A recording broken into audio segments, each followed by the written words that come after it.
And eventually the dust settled, which meant that somebody had to sweep it up and take it out with the rubbish. My name is Frank Twist, and if you ever have the misfortune to be arrested in England's sunny northwest, there's a fair chance that either me or one of my team of legal advisors will be looking after your interests. My team? Well, we've suffered a few enforced changes there, and a quick glance round this office should make the situation clear. The Paul Clay reproductions, elegantly mounted, that have replaced the framed Manchester City football jerseys. The streamlined dispenser of ice-cold water which stands where once the video games console lay. The reimagined colour scheme, a symphony in beige. Just who could be working in an office like this? Yes, Miss Sarah Gold is now fully installed as partner in the running of the agency, and it fell to Ben Bradshaw to dump the above rejected artefacts into life's great bin bag, along with his position here. I lost a friend, but held on to my business, so sue me. My wife just had a baby. What was I supposed to do?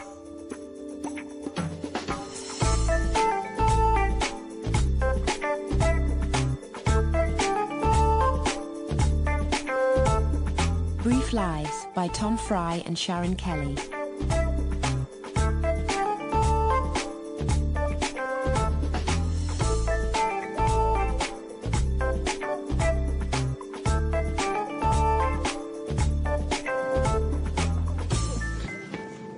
Yeah, Frank, have you seen the price tag on these kegs? Come on, try the jacket on. Mirror's over there. It's not really me. Come on, do the button up. Hides that paunch of yours. I'll breathe in. I'd rather have that one with the glitter. Micky, you're about to be interviewed for a job working in legal services. Bit of flash from a lawyer that can go a long way. You're meant to inspire confidence. You're not a rock and roll axeman anymore, mate. You don't walk into a police station dressed in a spangly suit, shout hello Manchester and fall over. Frank, you can rely on me. I haven't fallen over in months. Good. Anyway, I thought you were supposed to be the boss. Shoe is in.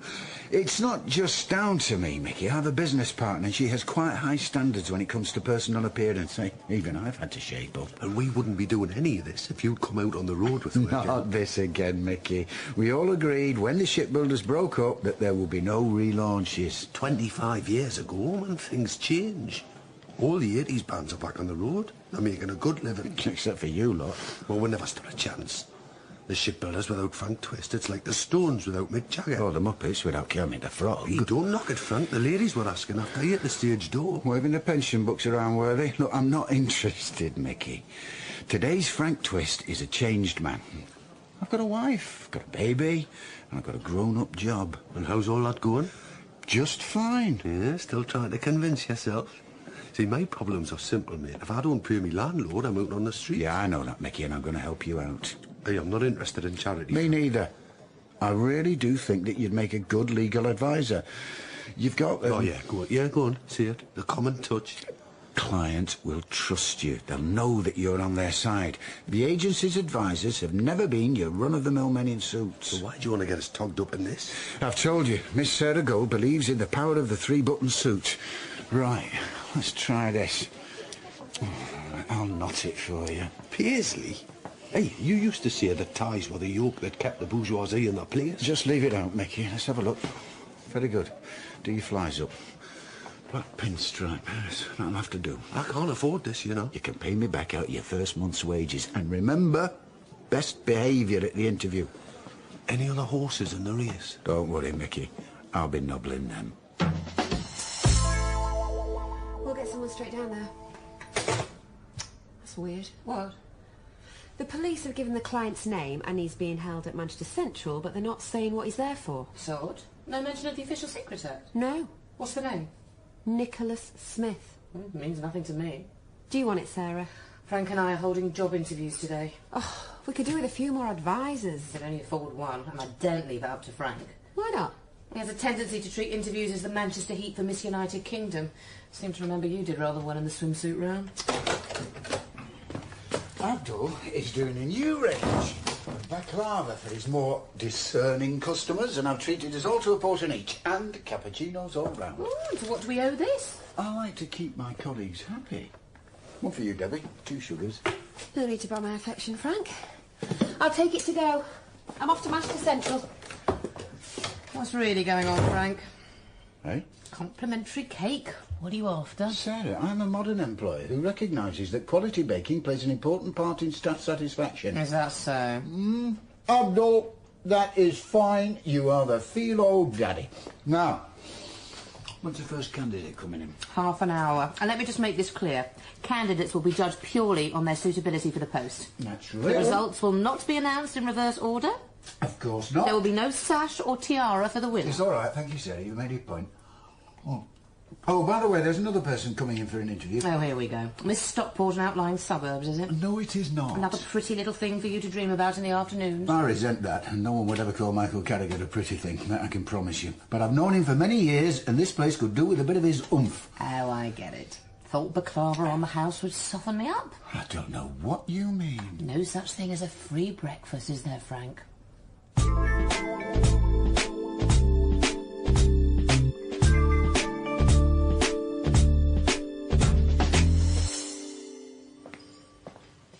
Are you here for Mr. Smith? Yes. You're Debbie Harrison? Yes, are you the officer in the case? No. I'm Adam Henderson, Mr. Smith's assistant. We need to have a strategy meeting. Sorry? Well, the repercussions of this whole thing could be enormous if the press gets to hear about it. I don't understand. Why would the papers be interested in Nicholas Smith? Didn't the police tell you? Tell me what? That Nicholas Smith trades under the name of Jack Dunlop. Not the actor. Yes, the actor. Wow. And given the nature of the allegation... Which is? Well, haven't they told you that either? No. Well, if it gets out, the press are going to crucify him.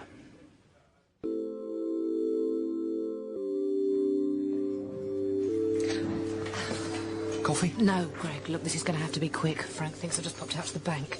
Sarah, if I'm putting you in a difficult position... You're not. I keep my promises, and anyway, I want you on board. The agency needs a guy like you. So, play it as agreed. Yeah, it's easiest if we don't know each other. Well, we hardly do anyway. Won't Frank want to talk about my CV? Frank is not a man for the detail. Let me bluff my way through that. I've doctored the one you sent me. A lawyer tampering with the evidence, whatever next. Shocking, isn't it? The only problem will come if Frank gets the idea that you're my candidate. Then he might start asking difficult questions about your past. And we wouldn't want that, would we? Exactly. So, am I getting the job? Yes. Well, you don't sound very sure. It'll be fine. I've just got a feeling that Frank is going to play his joker. Inspector, is this it? Yes. But it doesn't tell me anything. You know the rules about disclosure, Miss Harrison. We don't have to give you any. How can I do my job with this? Not really my problem. A complaint has been made that your client produced child pornography and showed it to a third party. That's right. And that's all you're going to tell me? Yes. But it's just an allegation. Have you got a witness? Yes. We have a signed statement. Okay, signed by whom? You're wasting your time, Miss Harrison. Where is your evidence? The police have reasonable suspicion upon which they have acted. I see. All this cloak and dagger stuff has nothing to do with the fact that your suspect is Jack Dunlop? The celebrity of your client is of no interest to me. None at all? None. Miss Harrison, not every woman goes weak at the knees at the sight of a famous actor, you know. And you're not going to tell me anything else? I'm sure your client can fill you in on the details. No doubt you're dying to meet him, Miss Harrison. I'll show you through. So, Gwen, you've been working as a legal rep for... 4 years now. In Shropshire? Yes. What sort of things were you dealing with? A lot of poaching and other animal-related offences. Don't get much poaching round here. Not since they busted the Salford rustlers. Yes, the local cats can now roam without fear. And the hunting ban, it's not really bitten in Moss Side just yet. So, what brings you to Manchester? That's the other part of my life. I'm also a trained life coach. A what? Life coach, Mr. Twist? I was sitting next to a shoplifter in Shrewsbury police station last year when I suddenly realised he needed more than legal advice. Right. He needed someone to talk to about his relationships, his world. He needed... Friends, as I call them? No, more than that, Miss Gold. Sorry. This young man needed a person to help him achieve his aims. His aims? That's getting the goods out of the shop without paying for them, isn't it? Accepting yourself is the key. Guilt is the great enemy. Now, Gwen, that is something our clients can relate to. The concept of guilt. Very alien to most of them. That's healthy, you see. And since I've qualified as a life coach, I can offer an organic, integrated self-help service. And do you feel that Manchester's criminal classes are ready to be coached? They're crying out for it, Miss Gold. Listen, Debbie, no disrespect, love, but I am in serious trouble here. It's a serious allegation. Exactly, and I was kind of expecting... A middle-aged man in a suit. Yes, to be honest with you. Adam, my assistant. I met Adam outside. Right, good. Well, he's meant to be getting in touch with my solicitor in London. He did. Do you know what they specialise in? The law? Entertainment law. They referred the case to a specialist Manchester criminal practice. They briefed me. Criminal? That's what I specialise in, Mr. Smith. Jack. Everybody calls me Jack. Jack. I need to make you understand the allegation. I don't. Somebody is claiming you've produced... Produced? What is that? The offence is straightforward. If a person shows another person illegal images on a DVD or computer screen, say, that person is producing them. Then let's be clear about one thing. Nothing like that has ever happened. Never? 100%. Who's accusing me? The police aren't telling. Why? Maybe they want to ambush us in the interview. With what? I'm innocent. Or maybe this officer has a bee in a bonnet because of who you are. Why? It's not every day she gets to arrest a celebrity. I'm not a celebrity, I'm an actor. Who's best known for playing a police inspector on the television. So what? A lot of people watch that show. 7.5 million every week. And some of them will be police officers. She'll dine out on this for years. So you're saying that anyone can come into a police station, make up disgusting stories about me, and the police will take them seriously? It's a bit more complicated than that, but... People like me are sitting ducks for any nutter with an axe to grind. The price of fame, I suppose. It's a very high price to pay. Have they searched your house? They tore it apart. What did they seize? They took all my DVDs, videos, laptop. There's a question I'm still going to have to ask you, Jack. What? Will there be indecent images of children on any of those items? Absolutely not. Sure? Of course I'm sure. Good. Look, I know everyone tells you this, Debbie, but I am totally innocent. Yes, Inspector. The machine is working again. We need to take your client's fingerprints. I'm not giving you my fingerprints. Jack, they have got the right. Look, wait a minute, Debbie. I've been very cooperative today. These people have come into my house, stomped around it like they owned the place, and all because of some lie an unknown person has been telling them. An allegation has been made. We have a duty to investigate serious crime, sir. There is no crime. I'm innocent. An innocent person would have no problem giving their fingerprints, would they? Yeah, but even after it turns out this is all a load of rubbish, you still keep them, don't you? We do, yes. Then I'm not giving them. Don't try and lay down the law with me, sir. This is real life. You're not on telly now. Now, come on. Let me make myself very clear. If you do not give us your fingerprints, I will order my colleagues to hold you down and take them by force. Understand? Thank you, Inspector. There'll be no need for that. Jack, you'll have to. OK, Debbie. But you should know, Inspector, I've met your Chief Constable, and I will be taking this up with him. That's a matter for you, sir. My client will be giving you his fingerprints after we've finished our consultation. Thank you, Miss Harrison. Unbelievable. It's the law, Jack. Yeah, she's loving every minute of it. Gone off to polish her badge for the press conference. There's been no publicity so far. Yet.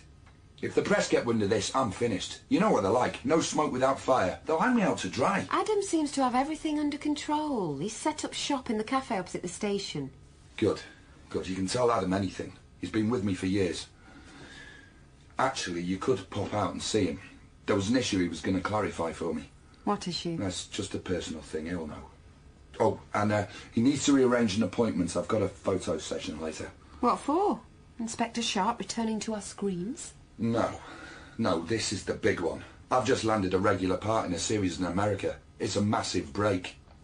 Set in a hospital. And get this, I'm playing a paediatrician. Oh, dear. Yeah. So if the producers in the States get to hear about this, my American career is over before it's begun.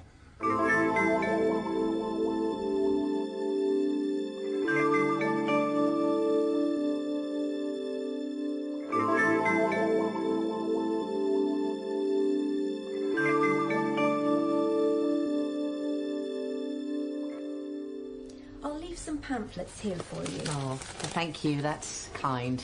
Life coaching is the future. You need to open your doors. Oh, absolutely, Gwen. And you need to open ours. It's the one over there. Oh, thank you. No, thank you. Oh, quite the entrepreneur. Brilliant. Captive audience cornered in the cell. Coached out of criminality, never to trouble the police again. An end to repeat offenders. Hang on, that's not very good for us, that, though, is it? No, we'll be out of business in 6 months. What is it about this job that attracts... Maniacs. We need reliable people, Frank, who have a good understanding of the law. Yes, but they've also got to have good people skills, imagination, empathy with the plight of the downtrodden. Oh, Frank, is that what you have? Yes, Sarah. I increasingly find that I do. Mr. Henderson, Miss Harrison, what news? they're taking his fingerprints. He has an appointment that he needs rearranging, and there was a personal issue. Both matters in hand. How's he bearing up? He's very angry. Well, it's hardly surprising. This whole thing's trumped up. You think? Well, of course it is. I've known Jack for years. If he was doing anything like this, I'd know. The police won't say who the witness is. Do you have any idea who could be behind it? Not really, but there are a lot of jealous people in this business, Miss Harrison. I'm sure. But this could destroy him. Yes. The tabloids would eat him alive. That's what he's most frightened about. Well, I'm keeping an eye on it. There's been nothing yet. Good. But the trouble is, when people like Jack Dunlop get nicked, it's only a matter of time before the story leaks out. Well, I'll get the first edition of the Evening News in case. I don't understand why the police aren't saying who reported it. Two possibilities. Either the evidence is so strong they're going to ambush us in the interview, or they've got nothing much at all and they're bluffing. It's a bluff. I hope you're right. And after qualifying in London, I worked for 6 months for a solicitor's firm, then decided to move up to Manchester. Reason? The weather. Oh. Greg, you understand that this work is a 24-hour commitment? Absolutely, absolutely. The tie round my neck is the only one I've got. Good. Well, unless Frank has some questions to ask, I do, as a matter of fact. Oh, right. Go on, then. Right. What happens when your local supermarket moves food to different aisles? Sorry? What is this, Frank? It's all right. There's a multiple choice. A, you would notice and it would really bother you. Frank, wait a minute. B, you would notice, but you simply change the order in which you shop. Frank? It's all right. C... No, stop a second. C, you would notice, but it wouldn't bother you. D... Frank, no D. Come on here a minute. Won't be a minute, Greg. I'm not going anywhere. What are you asking him about his shopping habits for?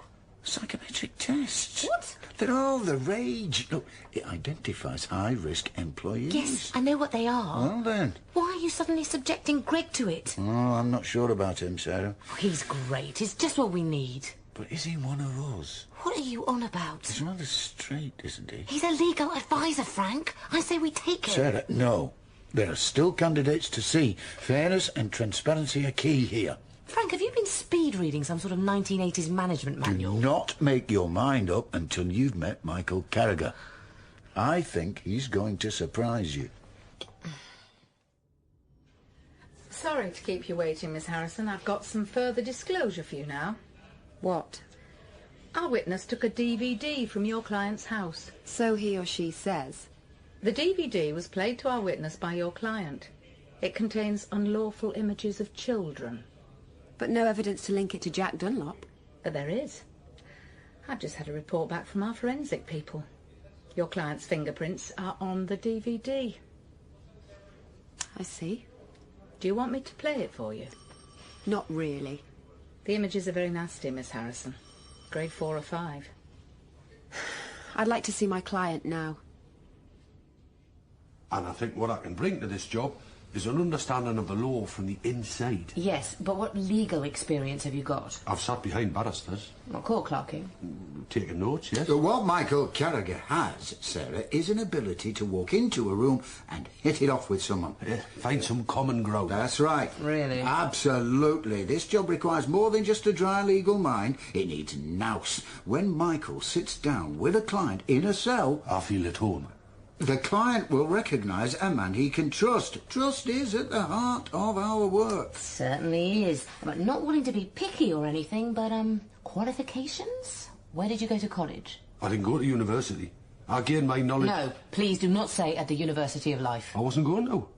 I talk to people, I'm interested in them. It seems to me that anyone can get arrested. This job is about understanding that, making a connection with a client. A legal advisor's the first friendly face someone sees after they've been arrested. You need to inspire trust, and I can do that. Well said, Michael. Well, that's all well and good, but you do need a knowledge of the law. I've got enough. Really? Give me a legal definition of theft. A person is guilty of theft if he dishonestly appropriates property belonging to another with the intention of permanently depriving the other of it. Why, perfect.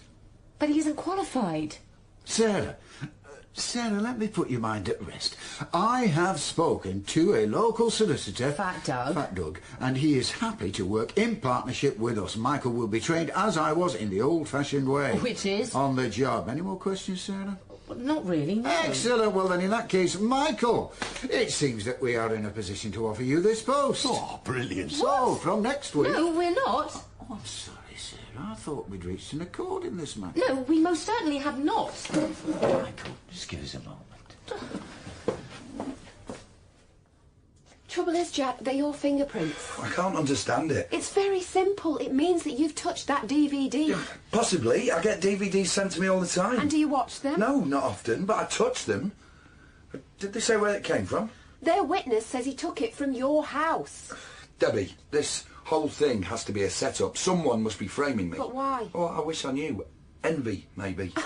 Are you seriously saying that a jealous actor has missed out on a job you got and has gone to all this trouble to plant your fingerprints on a DVD? No, I think it's personal. Who? No idea. So that's our defence, is it? We're being framed for unknown reasons by an unknown person. I suppose it is, yes. Then you're going to have to say that in your interview. Doesn't sound very good, does it? You've got that right. Look, Debbie, when you're in the public eye, you're a sitting target. You get nasty letters. People make threats sometimes. And you report that to the police? No, I ignore them. Life's too short. And anyway, Adam opens my fan mail. You could ask him if he has any ideas. I better have a word with him. Please. Let's hope he can help. Let's. Because that inspector has got it in for you. Whatever you say, she's not going to believe you. Do you believe me, Debbie?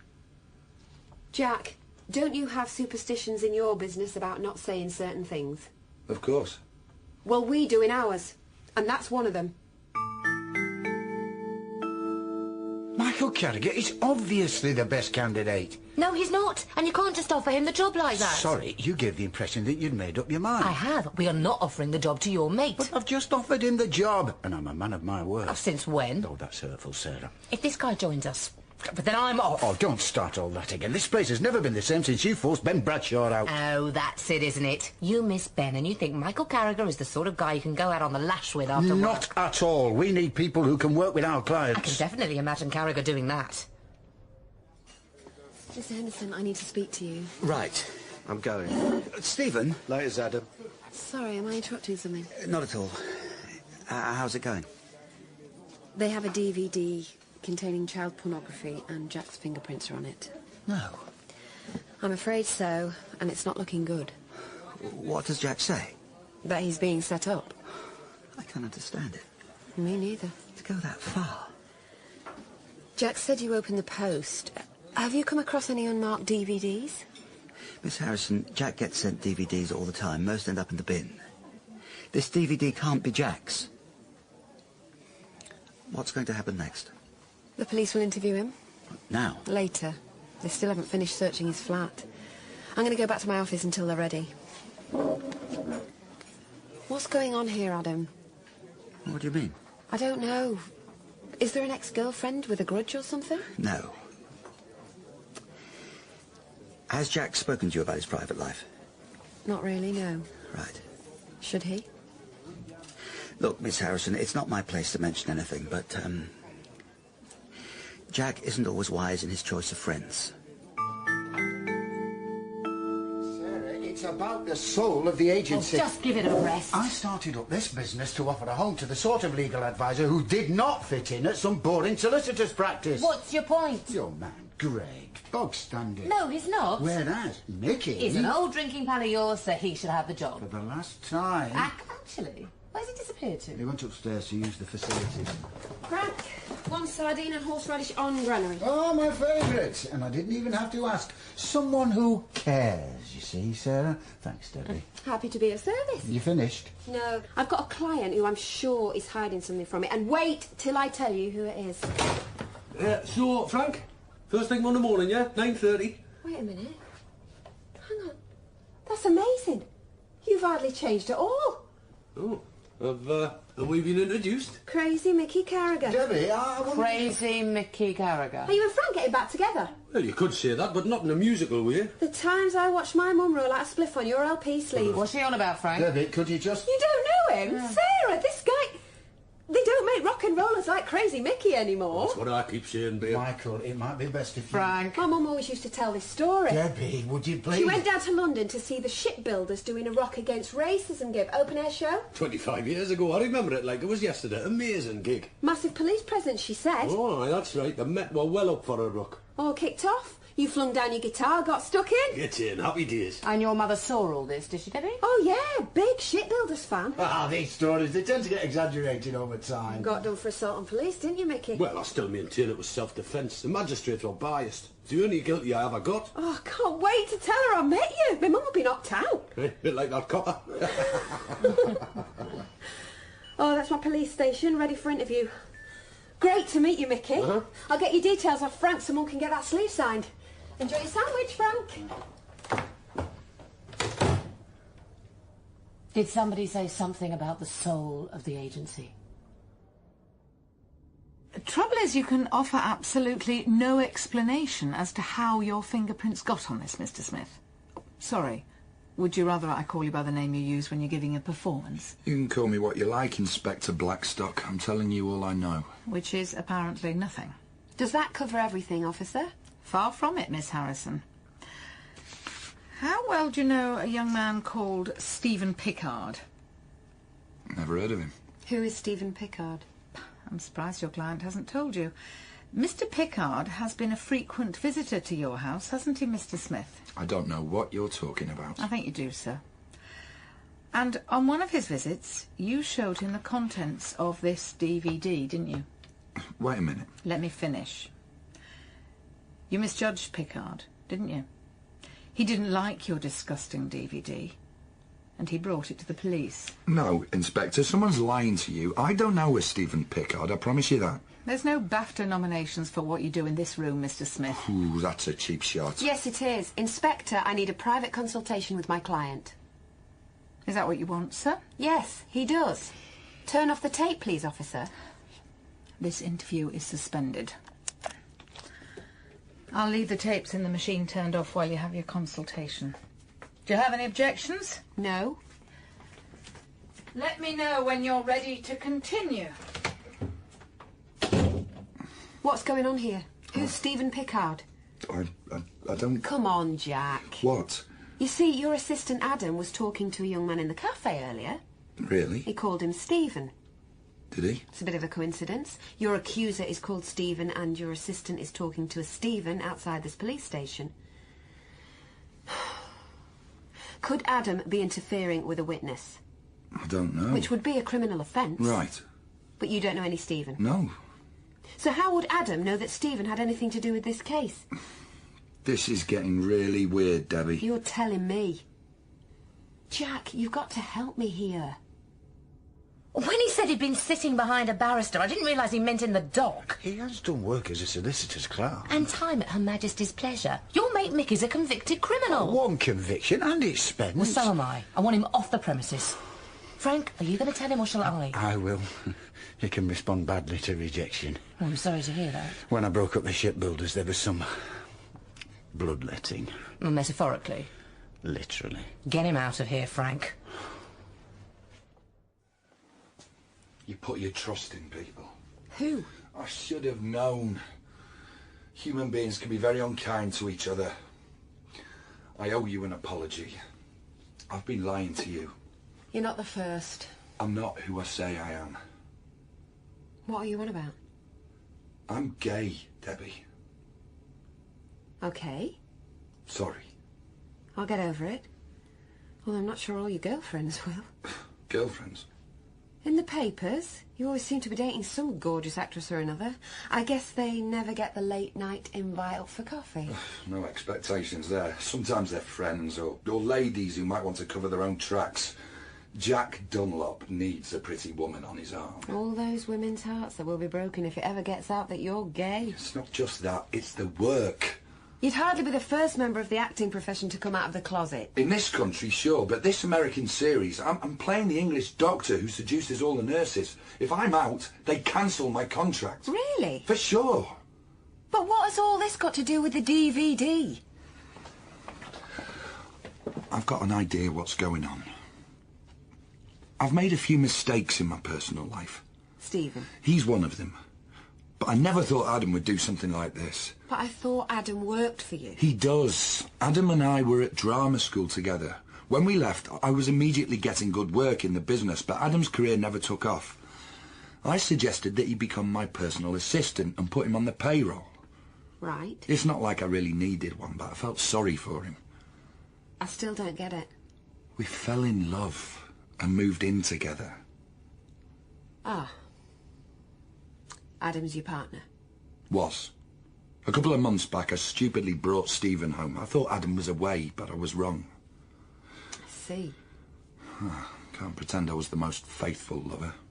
And Stephen was the last straw. Adam and I split up, but he carried on working for me. Right. The thing is, a week ago I broke it to him. I'm not taking him to the States when I do this series. New country. I want to make a new start. How did he take that? He hid it, but he was hurt. And you think he's set you up for this? Look, if any of this comes out, my contract's cancelled. And Stephen? It didn't work out. He was a user. He turned nasty when we split up, said he'd get me. That is a pretty ugly revenge. Yes. Makes me sick to think of the two of them putting their heads together out of pure spite. Adam gave the performance of a lifetime out there with me. Oh, he always was a great actor. That's one of the reasons he's so bitter. The profession has been very tough on him. He won the gold medal at drama school. He was the best student in the year, but the work never came, and as I got more famous, he got more jealous. I'm sorry I misled you, Debbie. Trouble is, you've told the police you don't know Stephen. I didn't want to open up the whole thing about being gay. Coming out is the least of your problems. You'll still have a career in Britain. But if the public are given the impression that you're a paedophile... I know. Curtain down.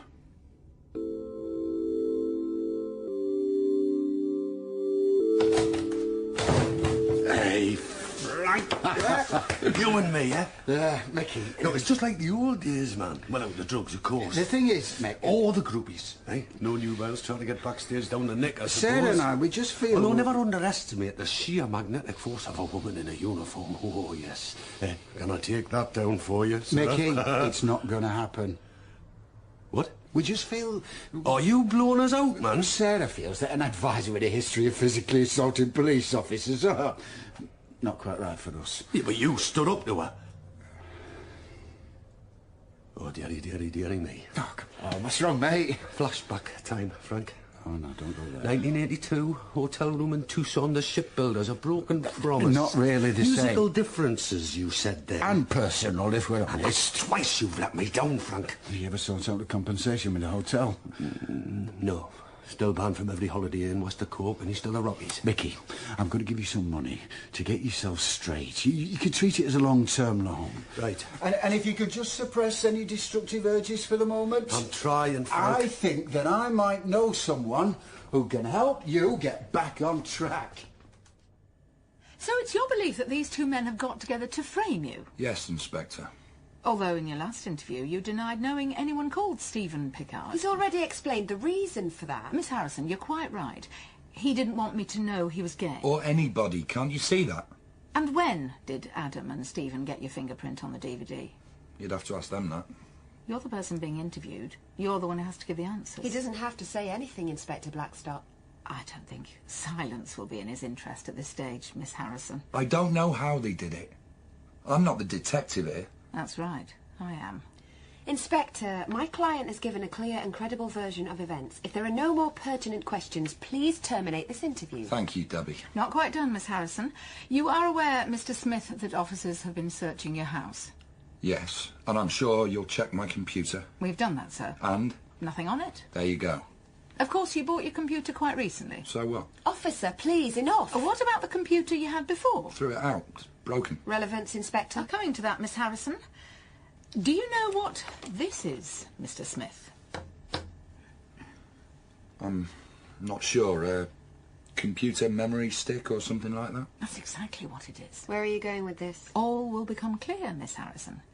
It's your memory stick, Mr. Smith. No. Well, that's strange, because my colleagues recovered this from your study in your house. And the information contained on it is personal to you. Accounts, emails, script. But you said there was nothing relevant on his computer. Oh, not the one he has now, no. And none of this is going to come as a surprise to you, Mr. Smith. But tucked away in all these personal files of yours is a file containing the very same images of child pornography that Stephen Pickard saw on this DVD in your home. Nothing to say on the matter? They must have planted it. What? My officers? No, Adam, Stephen. Mr. Smith, I think it's time you told us the truth about what you've been doing. They planted it. Where exactly was the memory stick found? Tucked away in the back of a drawer in your client's desk, not planted. You'd forgotten it was there, hadn't you, Mr. Smith? I'm going to stop the tape so you can talk to Miss Harrison. How did you swing it? Greg, you were the best we saw. Frank was dead set against me. No, he had to have a rethink. His candidate's personal history got in the way. And my personal history? He remains completely in the dark, and that's the way it's got to stay. Understood. Frank's very broad-minded when it comes to the sort of person he's willing to send into the police station. With one exception. That's right. No ex-police force. If he finds out you used to be in the Met... He isn't going to. Yeah, but be careful. Frank has a sixth sense when it comes to sniffing out coppers. Right. So no calling the desk officer Sarge. Check. Refer to people as clients, not toe rags. Check. And stop using the word check like that. Why? A bit copperish. Sorry. But as long as you stick to these basic rules, you're going to be a great addition to the team. Thanks. So what you're telling me is lie to get the scumbags off so they can go back out on the street thieving and mugging. Greg, look into my eyes and repeat after me. Defence, defence, defence. Jack, sometimes a lawyer has to give it to a client straight. After all your twisting and turning in the police station today, there is no way a jury will believe a word of what you have to say. It's not me. It's not me. It is you. Although I'm no longer sure who you are. You know, and I know, that you downloaded the stuff, you copied it onto a DVD, and you showed it to Stephen Pickard. But the evidence... Points in one direction! Oh, you're very convincing. I was ready to believe. What an idiot. I got confused too. I thought I was meeting the decent bloke I saw on the telly. Look, Debbie... Forget it! It's amazing how a person's public image can be so completely different from the reality. I'm sorry, Debbie. What for? I'm not a child abuser, really. I think you are, Jack. I've never, actually... You downloaded the images. Do you want to know why? No, I don't. The law is clear. If you download these things, you're in possession of them. Why doesn't come into it. I've got to fight this. You can't. It'll ruin my career. No defence! But if I explain... Forget it. If you fight this, Jack, there'll be a big trial, and every newspaper and television channel in the world will be there to watch you go down in flames. But if I... And they'll hear about all the details of your relationships with Adam and Stephen and how you tried to blame them. No.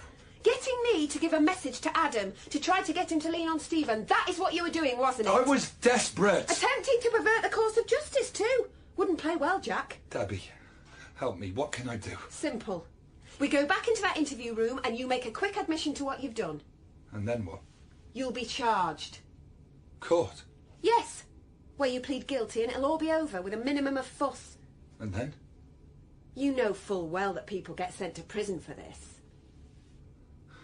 I know you don't think much of me, but this was a one-off. I'm not like that. If you say so, Jack. Please believe me. It can't be that I went to bed last night one person and tonight I'm a different person altogether. You're the same person, you just got caught. Debbie, please. You don't have to explain anything to me. I meet dishonest people who have done horrible things every day of my life. You're just another client, Mr. Smith. There you go, Micky. Here's £2,000. Oh, thanks, Frank. Should keep the roof over your head for a while longer.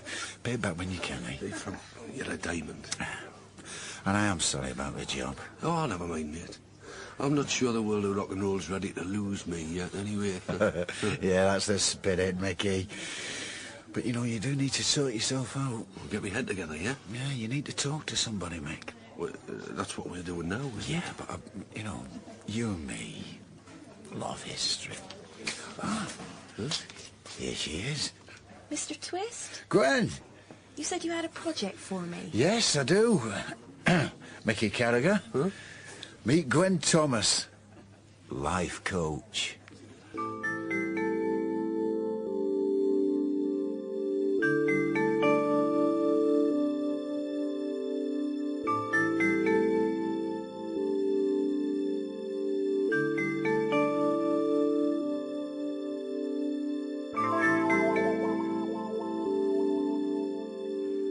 In the end, every one of us is dependent on a client's version of events.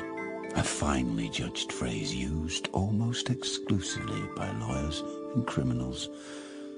That's what we ask for, a version of events, not the truth. It all gets a bit crumbly when we start to hope that the version is the truth and judge an individual by his appearance. Take Micky Carragher. On the face of it, a dazed and confused lunatic with no discernible talent beyond the ability to master 3 chords on the electric guitar. Actually, master might be overplaying it a bit, but underneath... in fact, this argument doesn't work for him. With Micky, what you see is what you get. And he's an old maid. So I did what I could. But it was always going to take more than a suit and tie to turn Micky's life around. And maybe, just maybe, a bit of life coaching might set him on his way.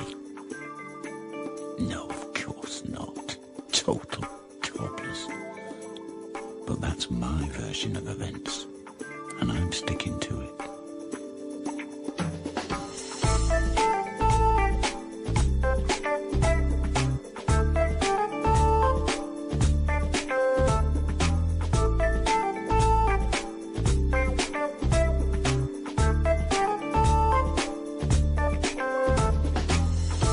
In Brief Lives, Frank was played by David Schofield. Debbie was played by Emma Atkins, Sarah by Tracy-Ann Oberman, and Micky by Deka Walmsley. Adam was played by Jonathan Tafler, Jack by Adrian Bauer, and Greg by Joseph Millson. Blackstock was played by Jemma Churchill, and Gwen by Emma Hughes-Jones. The original music was by Carl Harms. Brief Lives was written by Tom Fry and Sharon Kelly and produced by Gary Brown.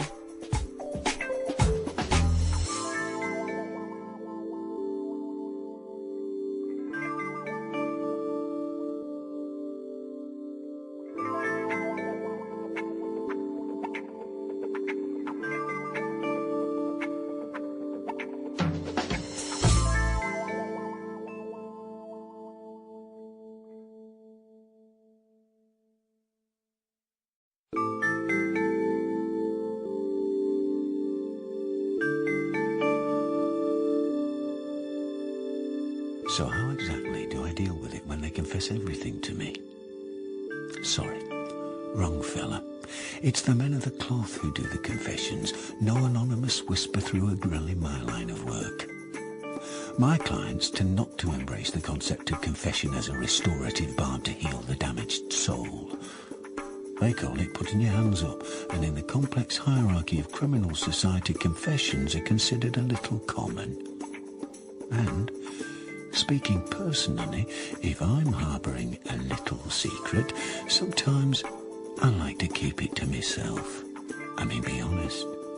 When was the last time making a confession did you any good? My name is Frank Twist, and if you ever have the misfortune to be arrested in England's sunny northwest, there's a fair chance that either me, Sarah Gold, or another of my team of legal advisors will be looking after your interests. And I've got a hunch that if we meet in those circumstances, you won't be confessing too much either.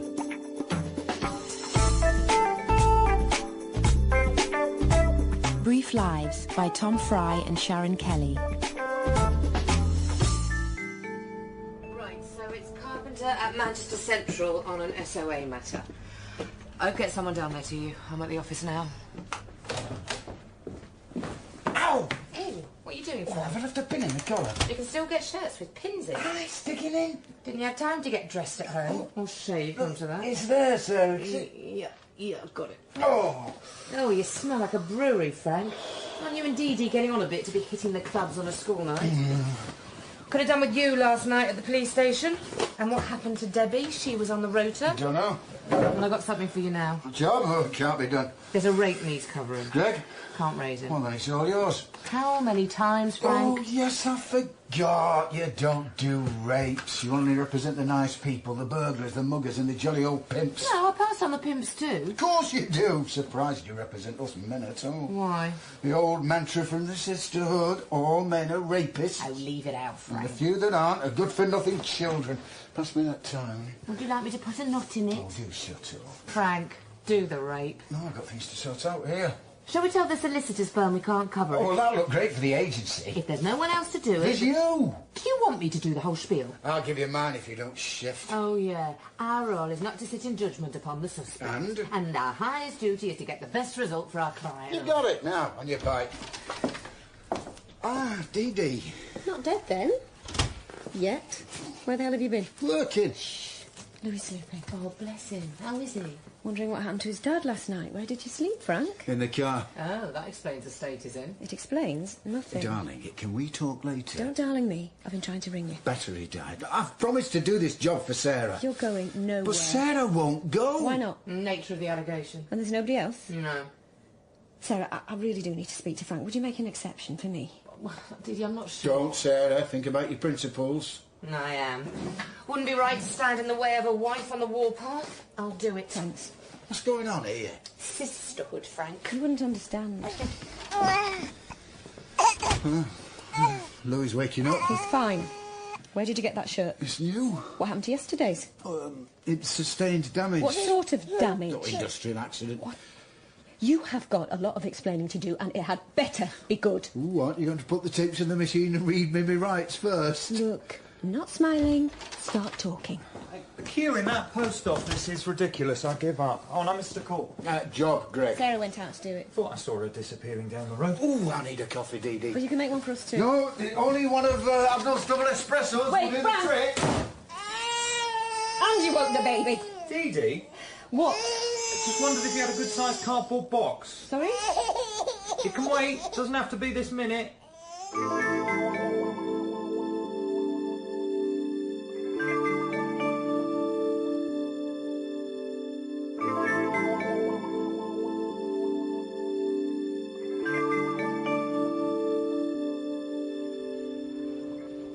So, Sarah, how's your new recruit settling in? Greg, just fine. I could never do it, you know.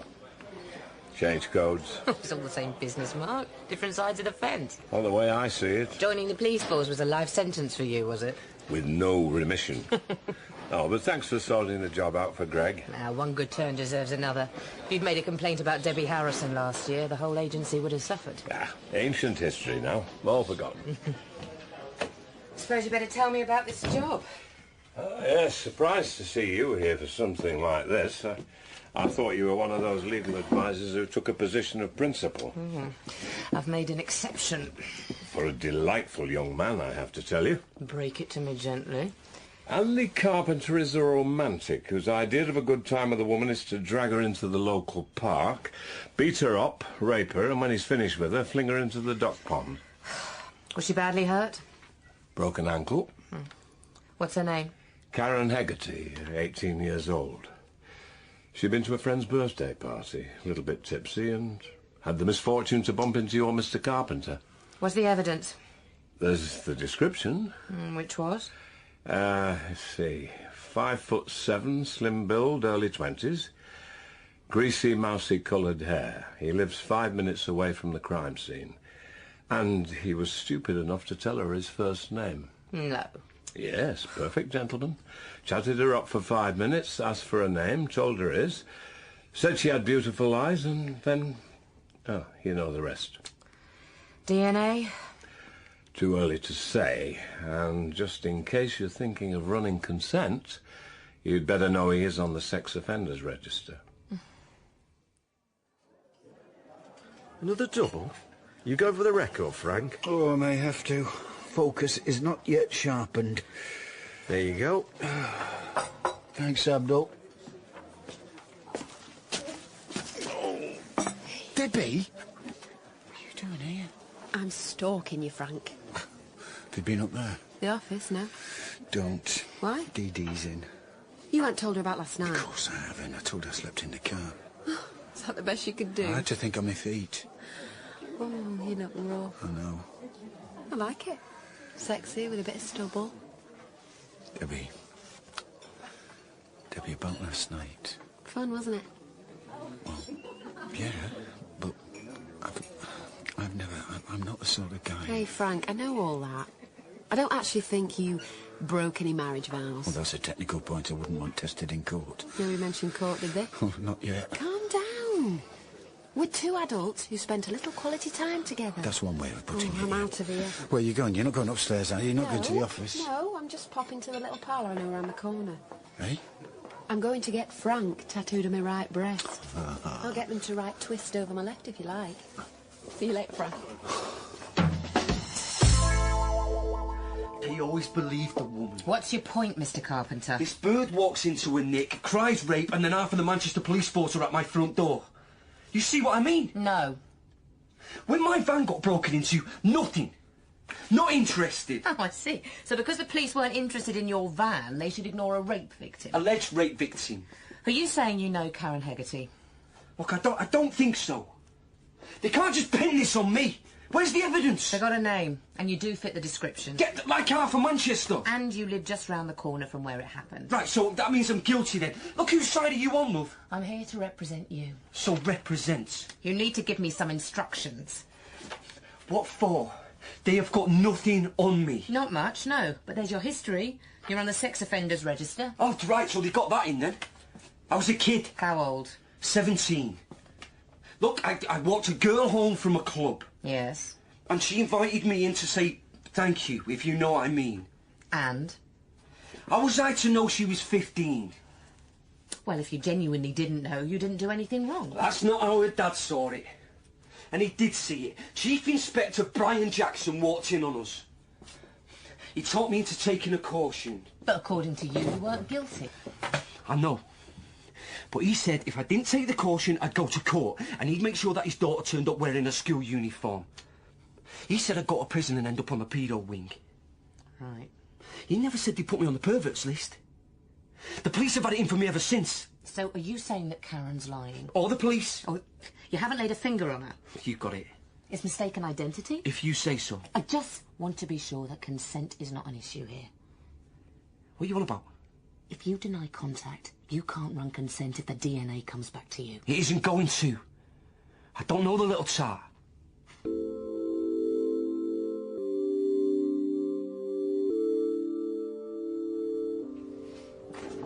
just needed a few and a change.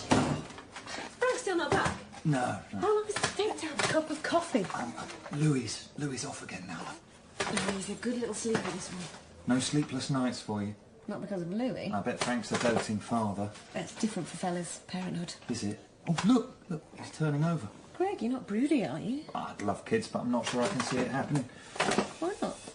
Good-looking lad like you should be fighting him off with a stick. I don't know about that, Dee Dee. Could you chuck us that parcel tape? What have you got in the box? Oh, some old memories. Here, catch. Sorry, baby. No, it's okay. I told you he was a good sleeper. I'll get the CDs. The Girls Lab? Mika? Westlife? I didn't have you marked down as a typical Westlife fan. No. It belonged to my ex-girlfriend. We split up in a hurry. Some of her stuff ended up in my trunk. Right. I'm posting it back to her. Robbie Williams, too? I know. She once dragged me to see him playing live. What was that like? Ghastly.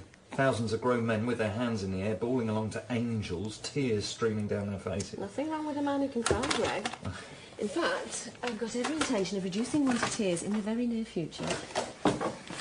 Dee Dee, I've been thinking about what you said earlier. At last. A moment of your time in the staff room, please.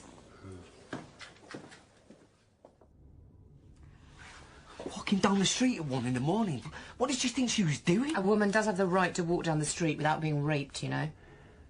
You've only got her word for it. No other witnesses there. There aren't usually witnesses to a rape, Mr. Carpenter.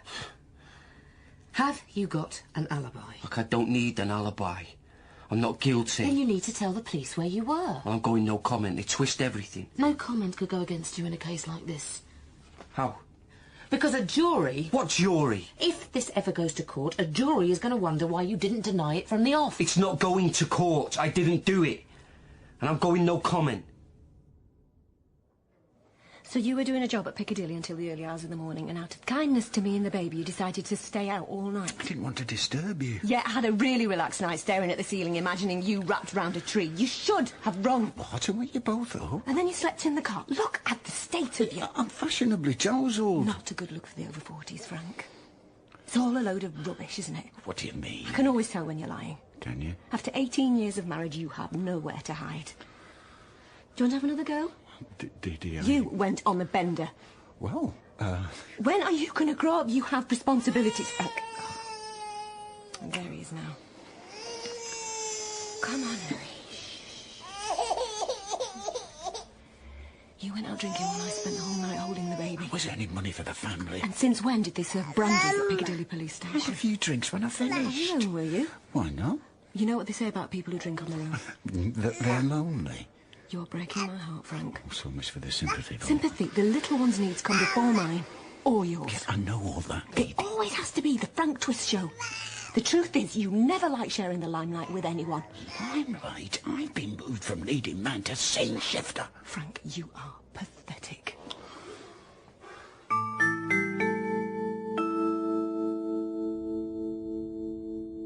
So, Mr. Carpenter, do you know why you're here? Because you lot have got it in for me. Mr. Carpenter. No comment. Between 11 o'clock last Tuesday night and 2 on the Wednesday morning, a young woman was attacked and brutally raped near where you live. And all the evidence is pointing in your direction. I'm now going to give you the opportunity to account for your movements on the evening of the incident. No comment. So you're not going to take this chance to deny being the rapist? No comment. I'm assuming that you are following advice from Miss Gold here. Officer, as you well know, what's said between a client and his advisor is confidential. It's nothing to do with her. I make my own decisions. Of course you do, but Andrew, if this matter goes to court, it'll be you sitting in the dock, not your lawyer. You'll have to explain why you chose to say nothing when confronted with the allegation. And if you start putting forward a defence then, a jury may not believe you. So, are you sure you don't want to tell me where you were? You find some evidence, and I'll comment on it. Good. I'm now going to read from Miss Hegarty's statement and tell you exactly what she says you did to her. She says. You started to chat her up. Gave her your name. As if I'd give my real name to any bit of skirt. Mr. Carpenter. Her name is Karen Hegarty, and you raped her. I think you enjoy inflicting pain on women, Mr. Carpenter. Your opinion isn't the issue, Sergeant Perry. The man who attacked Karen takes pleasure in inflicting violence on women. If he's not caught, he'll attack again. It would assist his investigation if your client would answer questions, but of course, Miss Gold, you have every right to advise your client not to. Yes, I do. Dee Dee, the woman I married... Has changed, Frank. That's a healthy thing. I'm a different woman than I was 20 years ago. Yeah. Oh, come on, it's not that bad. I've still got my own teeth. No, I'm not talking about that. It's about us spending some quality time together. Quality time? If what you mean is sex, say it. No, hey, wait a minute. The phrase quality time doesn't necessarily refer to the sexual act. What are you on about? Well, you know, it's important to be just us together. We have to keep space for that in our lives. I hadn't realised the problem page in Loaded had become so profound. I'm serious, Dee Dee. We need to focus on that. Well, do forgive me if I was too busy focusing on something else. What? 8:30 this morning. Where were you meant to be? Don't know. At the doctor's. It was Louis' checkup today. You promised That's to come. tomorrow. Today? And we were there. Right. Fit and healthy, since you ask. Good. Oh, I'm sorry. And I spent half an hour looking for his health record book. It was left in the car. And? I put it in my bag. Great. Give it to me. What now? Yes, where is it? I've told the nurse I'll come back with the book so she can fill in the details. It might be by my desk. I'll just have a look. Lost something? Frank's bag. No, I'm not seeing it. Where is it, Frank? Oh, you've not lost it again. Mislaid. I'm not leaving until we've tracked it down. We need that book, Frank. How about the car? Could be. Well, go and have a look. Right.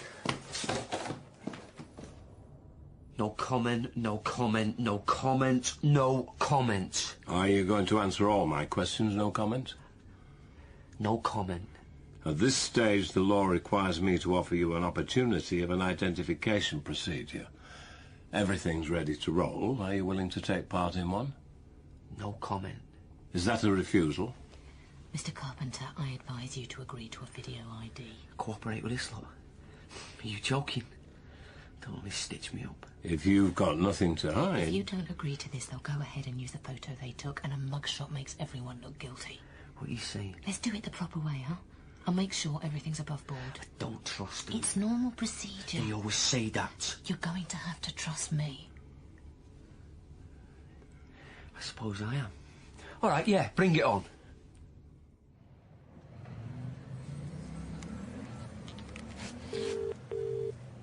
Hi, this is Debbie. You know what to do. Debbie, it's Frank. I'm outside outdoors. Where are you? There's something I need to talk to you about urgently. Ring me.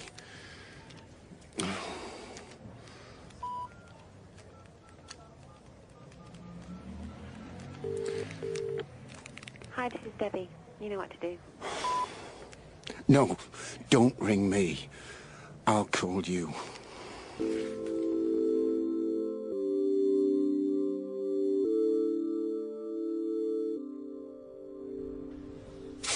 Right. I'm just going to run this parcel back down to the post office. Did you write her a note in the end? No. Return address? Oh, she'll know where it's from. Ended that badly, did it? Not really, but, you know, if something big happens in your life, it can change the way two people are together. Or something little. Like him in the carry cot. Really? What happened to you two?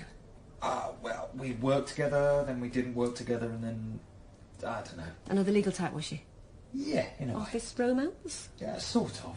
Dee, do you mind if I don't talk about it? It's all a bit... Still raw. Of course, love. I didn't mean to be nosy. You're not, it's just... Off you go to the post office, beat the lunchtime queues. Right.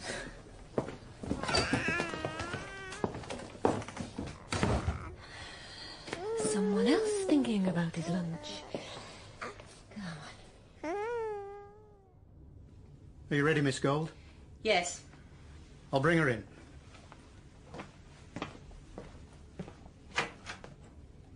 Are you Karen Hegarty? Yes. Take a seat. You can put your crutches down there. Thank you.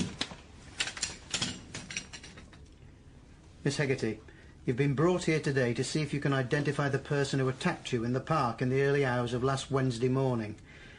You're now going to be shown the faces of 9 people. I should remind you that the person who assaulted you may or may not be there. Please view all the images at least twice, and if you see the person, only then tell me which number they are. Do you understand? Yes.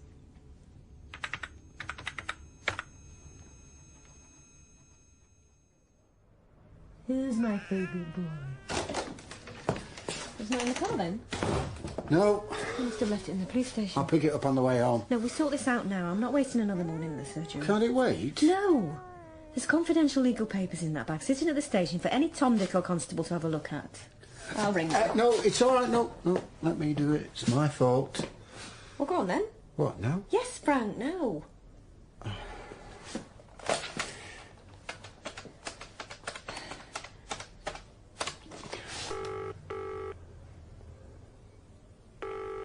Debbie Harrison. Is that the custody suite at Piccadilly? Frank, it's me. You've misdialed. Frank Twist here. Yes? I think I may have left my briefcase in your consultation room. What are you on about? Yes, that's right. Just by the writing desk. Frank? Dee Dee, it's all right. They're going to have a look. Right. Ah, I see. Am I to assume that you've left it in my private consultation room? Yes, that's right, Sergeant. Not just another constable, eh? Brilliant! I'll ask a colleague of mine to come and get it. Cheers. Well, that's a relief. Right, I'll just sort this out.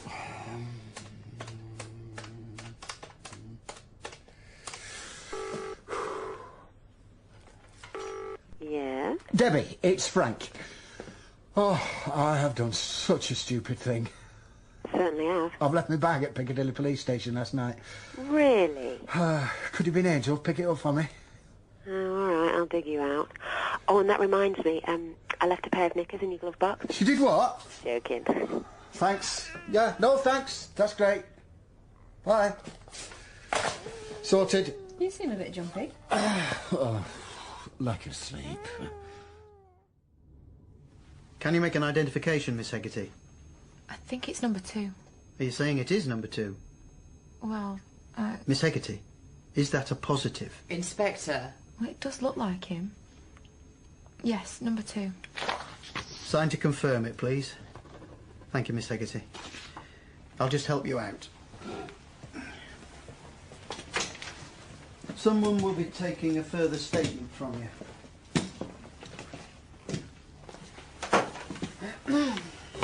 I'm recording that as a positive, Miss Gould. Do you have any comments? Well, she didn't seem at all certain. Pretty clear cut, I'd say. We rather led her towards the identification, Inspector. Miss Gould, in my experience, women who have suffered attacks of this nature can find the identification procedure traumatic. I realise that, Inspector. So my role is to be supportive and put a vulnerable woman at ease so she can make an accurate identification. There's one thing being supportive, but another... I realise that as a defence lawyer you're here to try and get a good result for a suspected rapist. Not quite the way I'd put it, Inspector. I'm sure. But something tells me your heart isn't really in this one, Miss Gould.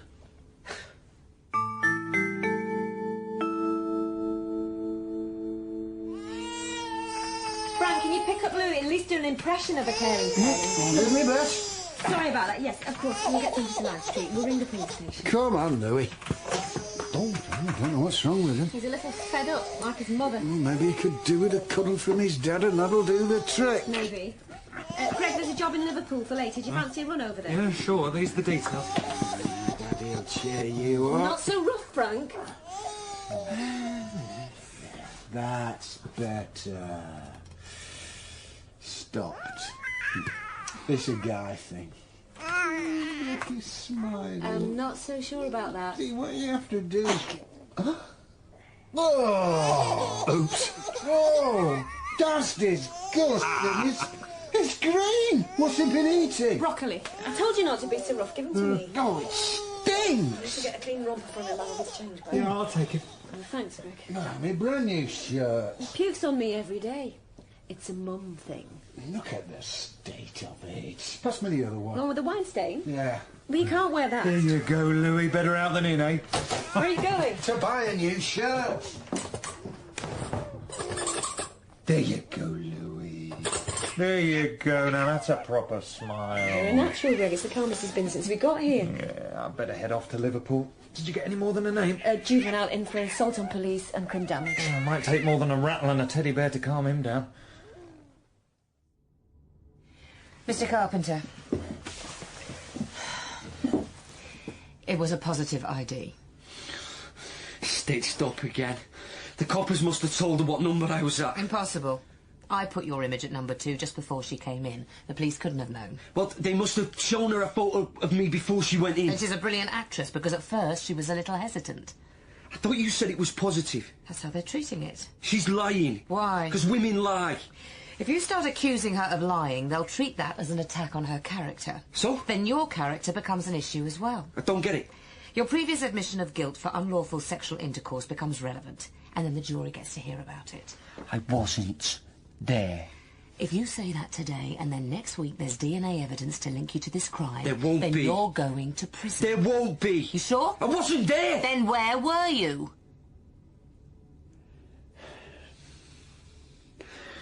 I was with my wife. Oh. And don't tell me, your wife is the only witness. What's wrong with that? Because apart from mothers, wives are the worst alibis in the world. Why? Because they tend to lie for their husbands. even when they're accused of rape. Look, aren't you meant to be trying to get me off? And I don't have to be here, Mr. Carpenter. I've got a mind to withdraw from this case. Hey? Your whole attitude stinks. I don't usually do this kind of job. Well, that's obvious, because you're not even trained. That's not true. Of course it is. I asked for a defence lawyer. Now, are you going to defend me or not? Because if not, I'm going to get someone who'll do the job properly. So your wife can alibi you, huh? Yeah. Well, why didn't you tell me this before? Because I didn't want to get her involved. And now, I've got no choice. Well, we better let the police know. Then what? They'll take a statement from her. Look, I need to talk to her. You can't. I have to. She might not... Look, she could think... Mr. Carpenter, were you with her or not? Yes, I was. So what's the problem? She gets nervous around the police. She might get worried about saying the wrong thing. Can't you do something? Like what? I don't know. Go round and speak to her. They're going to want to interview you soon. They're running short on time. They can't keep you in here much longer without charging you. Look, I didn't do it. They can't charge me. They could, and you need to get your alibi in before that happens. If you leave it until later, it looks like you concocted it. But if they see my missus and she... Sergeant Perry, we're not quite ready yet. No, nor am I. There's going to be a delay. Why? I'll need to take another witness statement. Witness? I'll give you details if it turns out to be relevant. I'm getting framed here. Look, you've got to go and speak to her.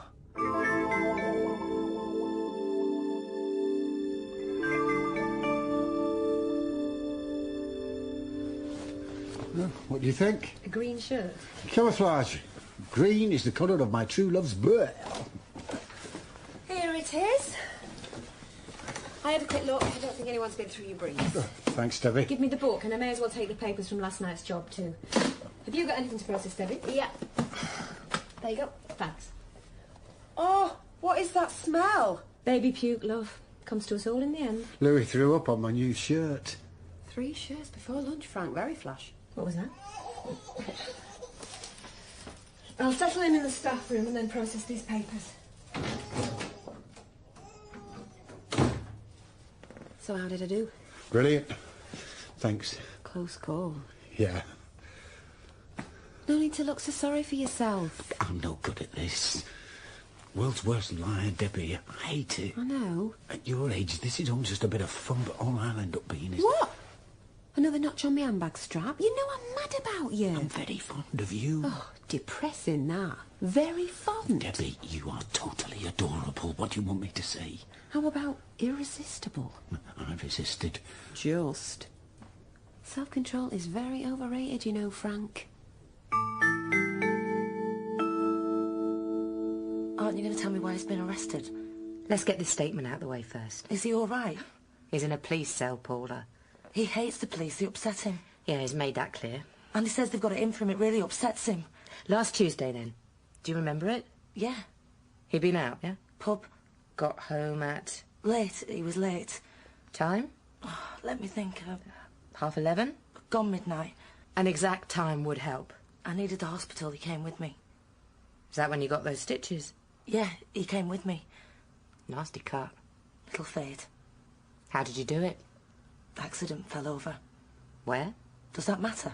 Could do. It was here. I caught my head on the side of the table. Was Andy home? No. I did it just before he came in. Slipped. On what? Milk. Cat's milk. Tripped over. Right. What time did you get to the hospital? I don't know. About 1. Were you waiting there long? No, I was bleeding. A doctor could confirm all of this? Yeah. Look, they gave me all this paperwork. I've got to see my GP tomorrow to take my stitches out. Well, it says here that you were seen at 1:25. Did he come home with you? Yeah. He needed to sleep. He was tired. So from just gone midnight right through until Wednesday morning, you were with your husband? Yeah. He was taking care of me. I'll just write up your statement and get you to sign it. That's a BTR. Piccadilly later. OK, I'll put it in the diary. Debbie, do you mind keeping an eye on Louis? He's in the staff room. There's something I need to talk to Frank about. Sure. What is it? Something's puzzling me. Really? These notes of yours say you left the police station at 9:25 p.m. That's right. Can you explain that? What do you mean? You said you were working all night. Working very late, that's what I said. 9:30. Late. You would have been in bed by the time I'd got home. You didn't want to disturb me. Yes, we've been there. Look, Dee Dee... So you spent the whole night in the car? Yeah, more or less. It's rubbish, isn't it, Frank? No. Where exactly were you? I went to a late-night drinking place. And then? I got drunk. Alone? Yes.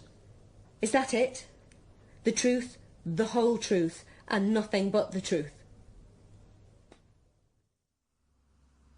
I shall be liable to prosecution if I have willfully stated anything which I know to be false or do not believe to be true. Do you understand this, Paula? Yes. Right, then sign here. And date it. You said you'd tell me what it's all about. Andy is under suspicion for a serious sexual offence. What? He's been accused of rape. No, that's not right. He wouldn't. He says he's innocent. Because he was with me, right? From 12, yeah. I don't get it. The attack happened sometime between 11 and 2. The woman isn't sure of the exact time. Why not? She's young, she was drunk, she's in shock. Right. And Andy wasn't with you until gone 12. Well, maybe I'm wrong. I mean, it could have been 11. Paula, don't get yourself into trouble to protect him. Who is she? This woman? Local girl, on her way home. And they say he raped her? Yes. It's always him they're looking for. The girl picked him out. She knows him? She ID'd him. Well, why would she do that? She thinks he attacked her. Well, she could be lying. I don't think so. You all right? I'm fine. Are you sure? It's just I thought it stopped all this. Stop what? Messing around with women. Paula, this isn't some woman on the side. He's accused of rape. You've only got her word for that? Yes, but even so... You don't know what he's like. A few drinks inside him, he fancies himself as a town stud. Why would she say she was raped? Little tart finds out he's married and gets her own back, doesn't she? What, and breaks her own ankle to make it look good? Broken ankle? Yeah. And she was badly beaten. Is he the kind of man who can get violent with a woman? Paula. What? Did Andy hit you that night? No, I told you it was an accident. Come off it, I'm not a complete fool. He was late in, I'm to blame. I got lippy with him. What, and he hit you? I should have left it, but I shouted at him, he got upset. He's got no right. He's got no right. It's not his fault. I was mad at him for being late. He only gave me a little slap. He didn't mean for me to bang my head on the table. Oh, listen to yourself, Paula. He's got you right where he wants you. It's why he wanted me to take this statement, because he was frightened you'd tell the police that he hit you on Tuesday night. He was sorry. That's why he took me to the hospital. No, he wanted to make sure you kept quiet. No, he was crying. It's only when he's drunk. He can't stop himself. You don't have to put up with it, Paula. What do you mean? He assaulted you. It's a crime. Are you saying I should report him to the police? That's difficult for me to say. Why? Because I'm Andy's legal advisor. But if a man was treating me like that, well, then I know what I'd do. You'd go to the police. Look, Paula, you should leave him. Well, I've got nowhere to go. You need to do something. It's only going to get worse. He has already, ever since he lost his job. The smallest thing sets him off. Do you think he raped this girl? Before he got home? Yeah. He tells me he didn't.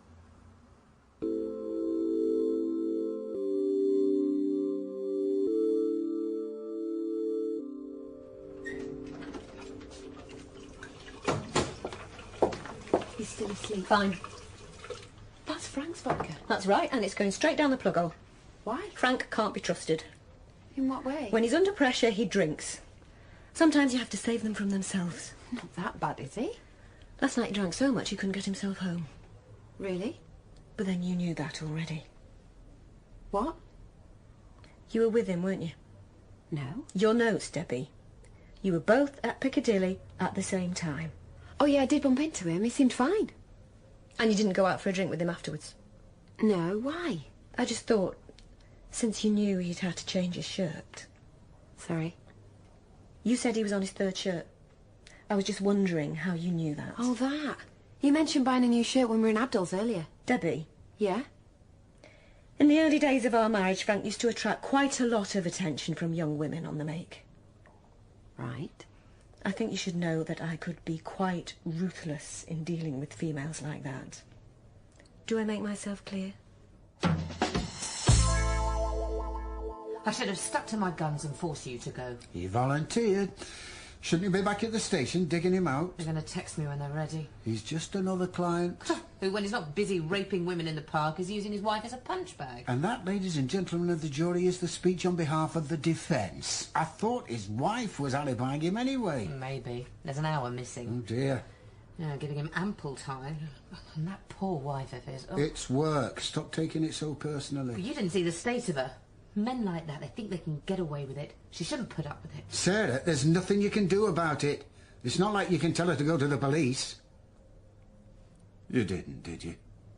Not in so many words. You told her to report your own client to the police. Not exactly. You did. No, Frank, I didn't. Don't play the do-gooder, Sarah. Never thought I was doing any good. You've got one duty at the station.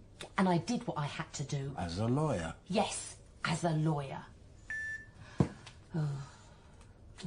That's the police. They're ready. Are you going, Sarah? Yeah, I'm off to betray you, me, and the rest of womankind. What do you mean? Got to hold a wife-beater's hand while he's charged with rape. Oh, love this job. Hey, why don't we just hang a sign up outside saying violent men are us? I've got to do that bail to return. Turns out it's the Fallowfield flasher. Have fun. Alibi? Well, why didn't he tell us? We would have taken a statement. He had his reasons. Anything that would interest us? Well, that's not a question that I'm professionally at liberty to answer. Oh, that'll be a yes, then. There's paperwork to back up Paula's memory of the time. Yes, you can check with the hospital. We will. I do realise there's still an hour not covered. Well, better have a read of this. Your briefs here, Mr. Carpenter. Did you speak to her then? Yeah. She says you were with her from 12 o'clock. It's no good. They'll say I did it before midnight. No, they won't. Yes, they will. Once they make up their minds. The police have taken another statement from Karen Hegarty. Someone found a watch near the scene of the attack, which she has identified as hers. What, so now they're going to do me for nicking a watch too? No. When she was assaulted, her attacker smashed her wrist against the wall. She remembers the crack of the glass and the watch dropping to the ground. So? The watch stopped at 1:25 What does that mean? You're alibied. You were in the hospital taking care of your wife after her nasty fall.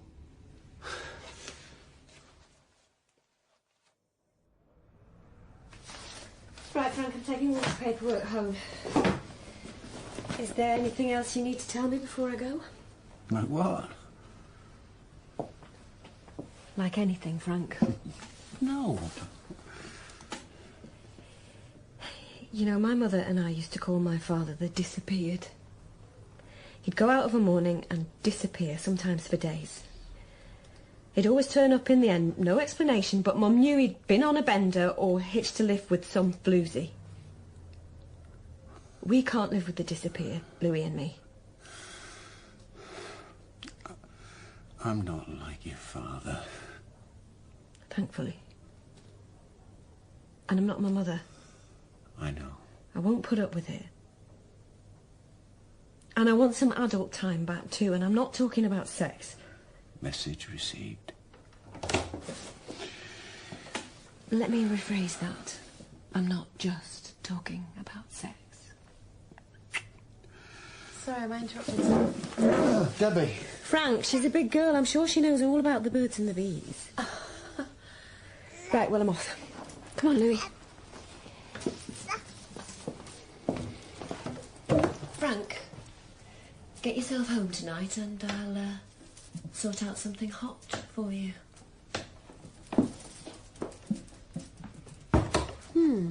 A lioness marking her territory. I don't feel much like a lion. Well, you were quick. What happened to the flasher? Cancelled en route. Refused charge. NFA. Oh, no further action. Debbie, about last night. Maybe we Take should... a few steps backwards. You know what you said about self-control?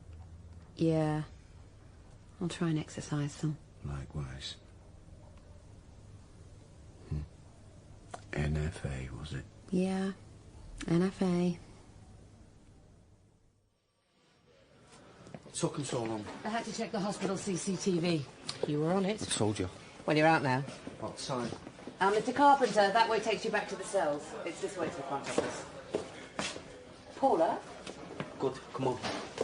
I thought you said You got some facts? No, I'm not here for... Why are they letting you go? Because I didn't do it. Mr. Carpenter, I'm now arresting you. Wait, what are you talking about? My briefs just told me I can go actual free. bodily harm on Paula Carpenter. What? You're joking? You do not have to say anything. Hey, what goes on between a man and his wife is none of your business. But it may harm your defence if you do not mention, Andy, I thought that... when questioned, something said... which you later rely on in court. Stupid bitch. Now, that's enough. Get off me! It was... Keep still. This was you, wasn't it? You was meant to be my brief. What did you say to her? Keep still. Andy, it wasn't her. I've had enough. Get off, you're hurting me arm. I'll stop struggling then. I took you to the hospital, you ungrateful cow. I've had enough. You're to blame for this. You call yourself a lawyer. Mr. Carpenter. I love you for this. You need to control that temper of yours. You uppity whore. Yeah, I'm uppity, all right, and I'll tell you something else. Go on, what? You need to get yourself a new lawyer.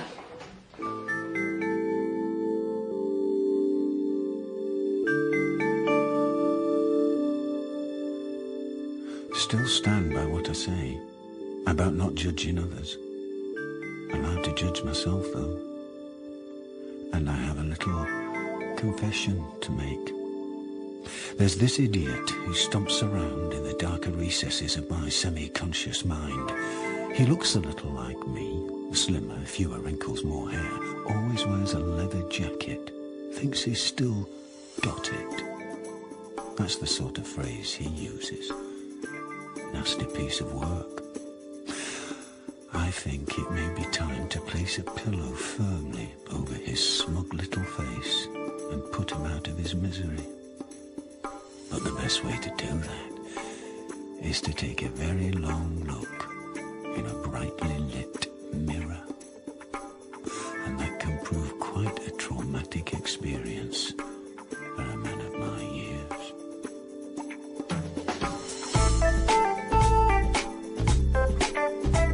In Brief Lives, Frank was played by David Schofield, Debbie was played by Emma Atkins, Sarah by Tracy-Ann Oberman, and Dee Dee by Pookie Cannell. Andy was played by Andrew Knott, Mark by Malcolm Tierney, and Greg by Joseph Millson. Paula was played by Claire Keelan, and the Inspector by Paul Ryder. The original music was by Carl Harms. Brief Lives was written by Tom Fry and Sharon Kelly and produced by Gary Brown.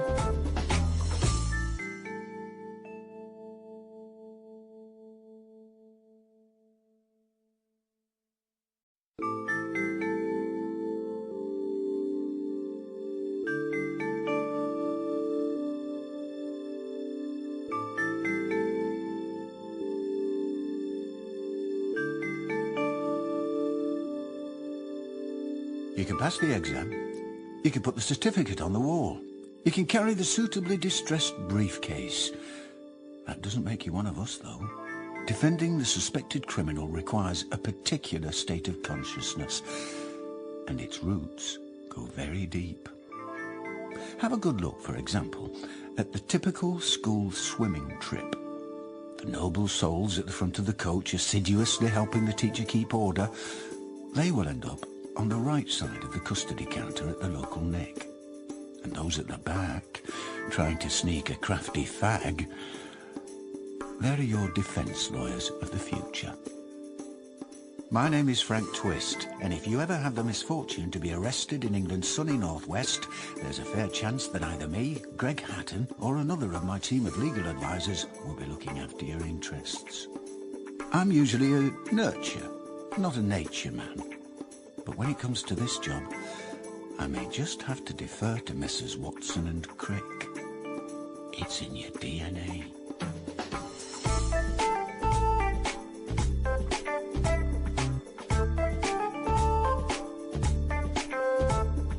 Brief Lives by Tom Fry and Sharon Kelly.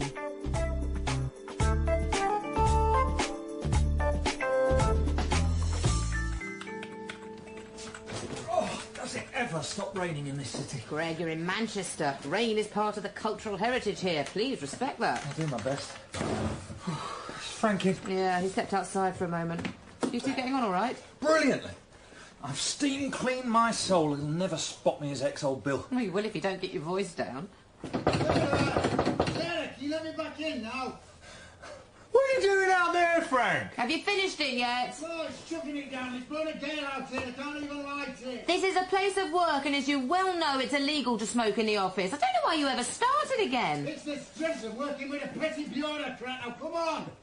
Come on. It's only you and Greg. Health and safety, Frank. What's safe about me having to clamber through a window and stand in the freezing cold on a flat roof with no guardrail? Or healthy about you filling your lungs with 200 carcinogen in the morning. There you go. Oh, well, thank you, Greg. Oh, I'm going to get an awning fitted out there. You'll need planning permission for that. Oh, do shut up. Frozen, soaking, and all I wanted was a quiet smoke. It's only a roll-up. I mean, it's virtually organic. Fair trade tobacco, no doubt. Ethical choice. Every time you stop me having a fag, there's a tobacco picker's daughter going hungry. I just hope you can live with yourself. I'll manage. Support me here, Greg. I don't really smoke. Oh, yes, you do. Roundhouse the other night watching the footy. I had a cigar. You smoke cigars? Now and again, anyway. It's different. Oh, in what way? A bit classier. That's right. Us ladies can't resist a chap dragging on a slim panatella. I think you need to find yourself a girlfriend to talk some sense into you. Oh, no. I'm not ready to go back out there. Recently burned. Well, if you smoke in the office, you are breaking the law. Picky. Oh, did I mention that Fat Doug was coming in? What does he want? Had some sort of a crisis at his place. Wants use of a desk. Fat Doug?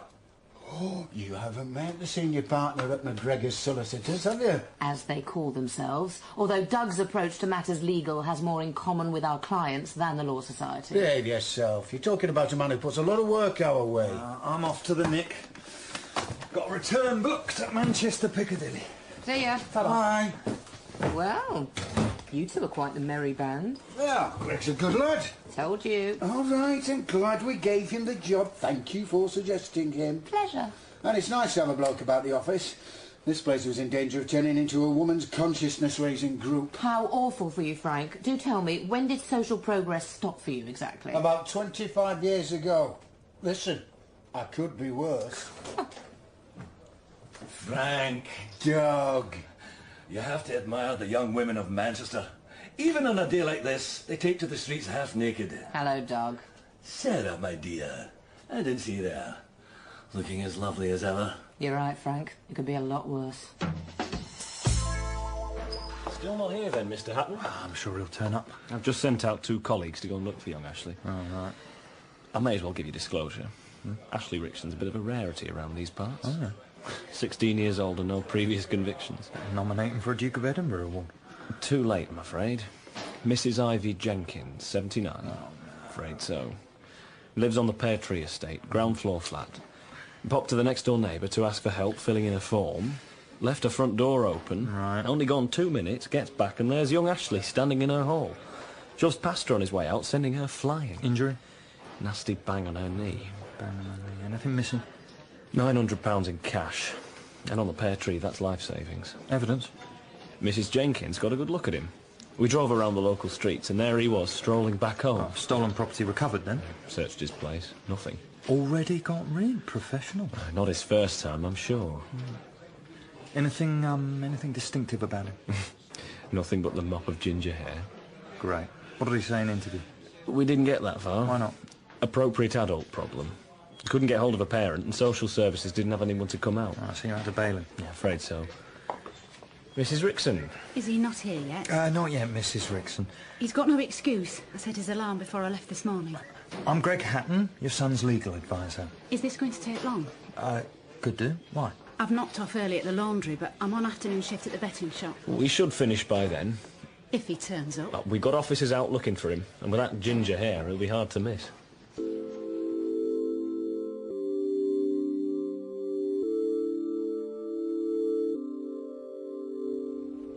Doug, what exactly are you doing here? My own quarters are uninhabitable. I knew you had a spare desk. Simply taking the chance to do a day's work amongst friends. You are always welcome, Doug. We'll bill you for any electricity consumed. You don't mean that, Sarah. Mm-hmm. But I have to say, it was the best decision you ever made taking on this young lady as your partner, Frank. She's added a real touch of class to the place. Oh, yeah? Well, time was you'd come in and here. It was like a working man's club in Macclesfield. Half expected brown ale to be on tap. Oh, the good old days, eh? When the boss could enjoy a cigarette without some harpy laying down the law. Frank? Well, as a smoker myself, I've always respected the rights of those who don't want to contaminate their lungs. Yeah, right. Would you want to stand out in the rain for a smoke? If the lung cancer doesn't get me, the pneumonia will. Yeah, very narrow-minded. That's what I keep telling him. You got that cheque you promised us, Doug? Oh, yes. Glad you reminded me. Here you go. Thank you. I'm going to the bank now. It had better not bounce. As if. And you may want to get some petty cash while you're down there. Petty cash? Why? Yeah, look through that window. What do you see? A manky flat roof with a view of the gasworks. You surprise me, Frank. A creative man such as yourself. That is a modern outdoor space offering opportunities for sympathetic development. And I think I may know someone who can turn those fine words into elegant reality.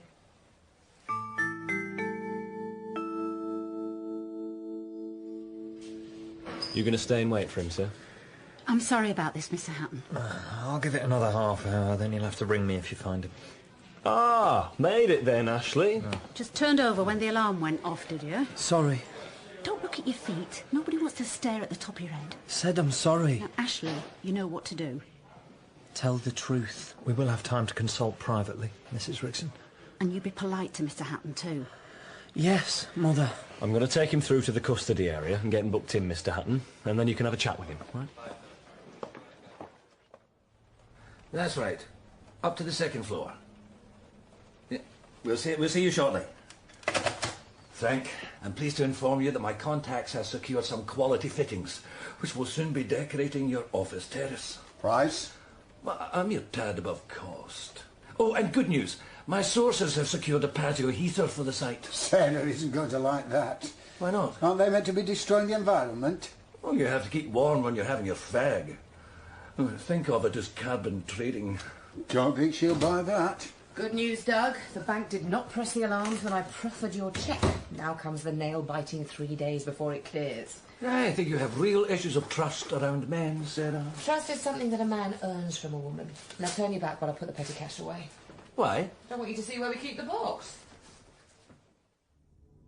I was not in that lady's house. Ashley, what did I just tell you? Mother, it is the truth. You're making it worse by lying. Let him speak, Mrs. Rickson. Sorry about this, Mr. Hatton. Ashley, tell the man the truth. You know, I think I'd like to speak to Ashley alone. The truth. I'll just be outside. How old are you again? 16. I know. Must drive you mad.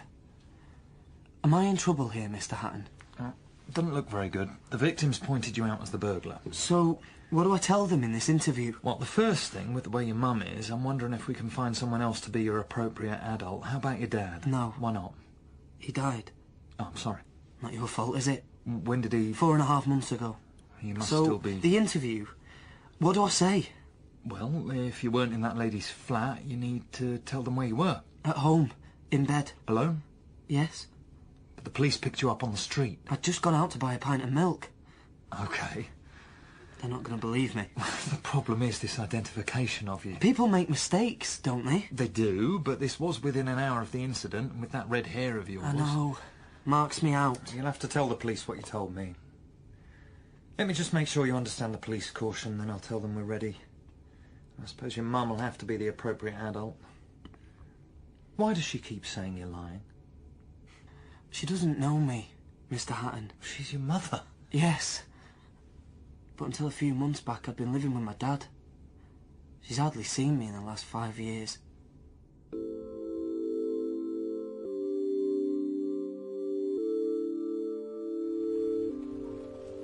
I'll say 3 things for this office. Location, location, location. You think so? Well, Room's directly above Abdul's kebab shack. And his produce just gets better and better. I may have to take a desk here permanently just to have access to them. Do make yourself at home. I shall. Are you sure I can't tempt you with some, Sarah? A little early for me, thanks. I usually take my kebabs late at night, judgment impaired. The very condition in which I like to run into a woman such as yourself. Judgment never ever that badly impaired. Shame. Incidentally, I couldn't help but notice that there is one other area where you two are in flagrant breach of directives. What's that? Signage, my love. Where are your no-smoking signs? Oh, I've been meaning to... Don't tell me. You know, it interferes with the unity of your office design concept. We had the same problem. You have an office design concept. Aye? What sort of minimalist? And there was me thinking you were just too mean to buy office furniture. Yes, beneath you. But I may be able to sort you out a little bit with plastic signage, my love. Oh, you're all hard. Right, that's it, I'm off out.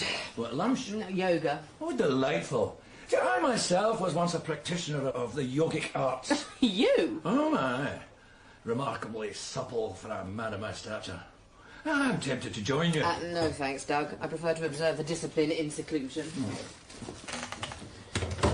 You know, I'd pay good money to observe her triangle. You what?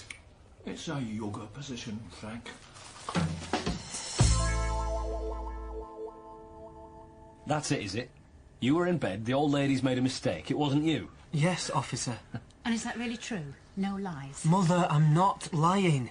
Now, Ashley, when you were first arrested for this, you remember what happened? Yes. We took a sample of your saliva. Where are you going with this? We sent off that sample to our laboratory, along with a sample which a scenes of crime officer recovered from the victim's home.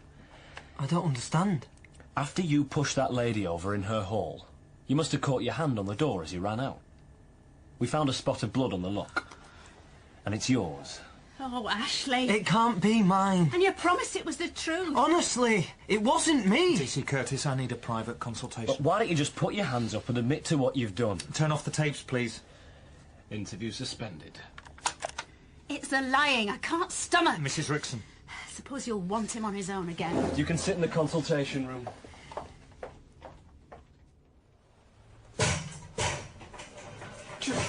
What is that? Our delivery.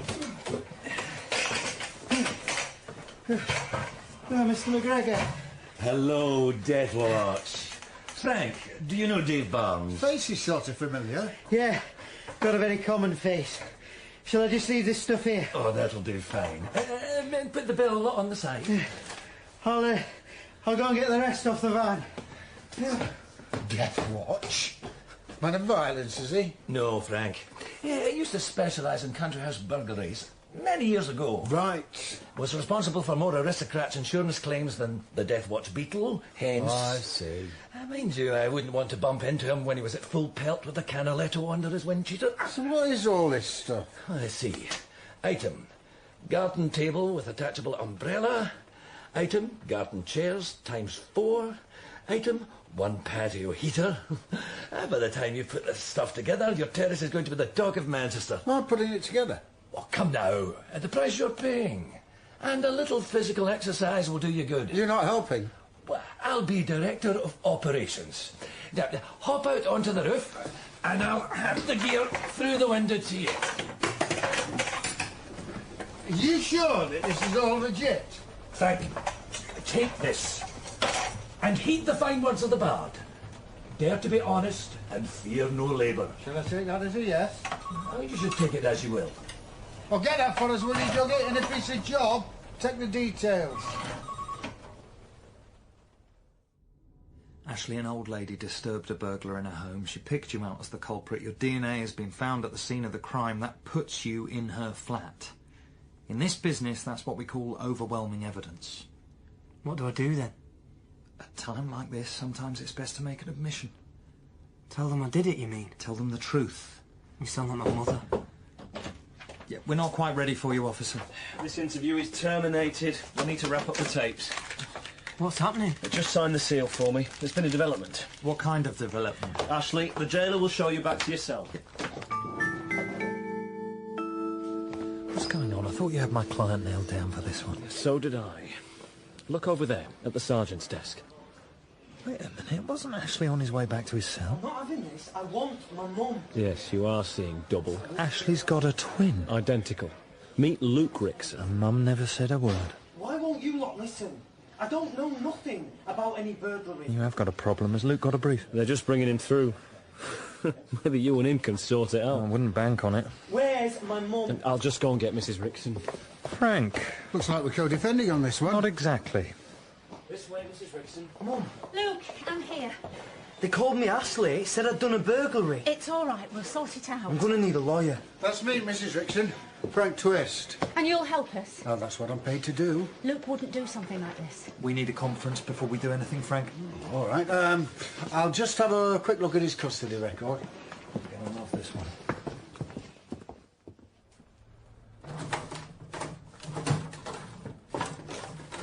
Oh, Sarah. Doug, what are you doing rifling our filing cabinet? Not rifling, my dear. No, Frank asked me to do a little filing in lieu of a day's rent. Really? Where is he? Away to attend to matters at Piccadilly. You're limping, Sarah. Fell off your yoga mat. No, I tripped on it. I might be able to do something about that. No, it was my fault. I mean, perhaps the mat was not properly secured. Leave it. Were there adequate warning signs? Doug.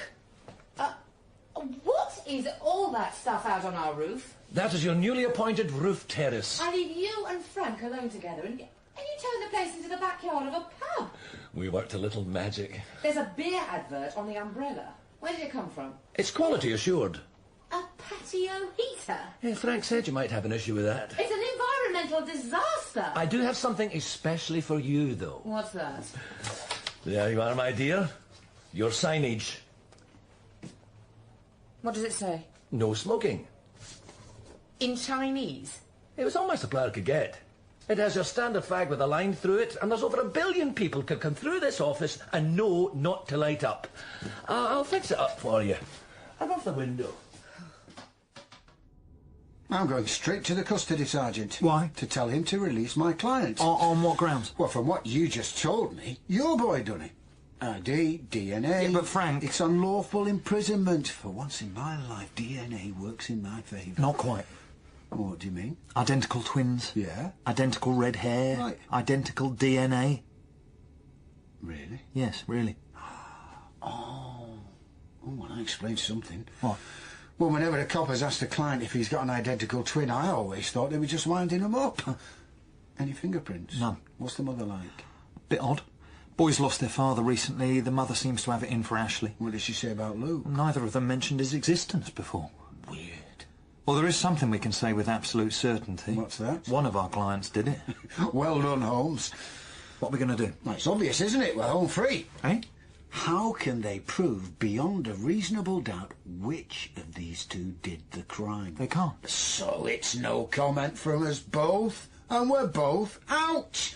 Brothers in arms. Not much justice for the victim, is there? Well, that's the trouble with this job. What? Sometimes you end up doing right, although it feels all wrong. And I shall be setting that lyric to a country and western tune later today. Better go and tell Mrs. Rickson the good news.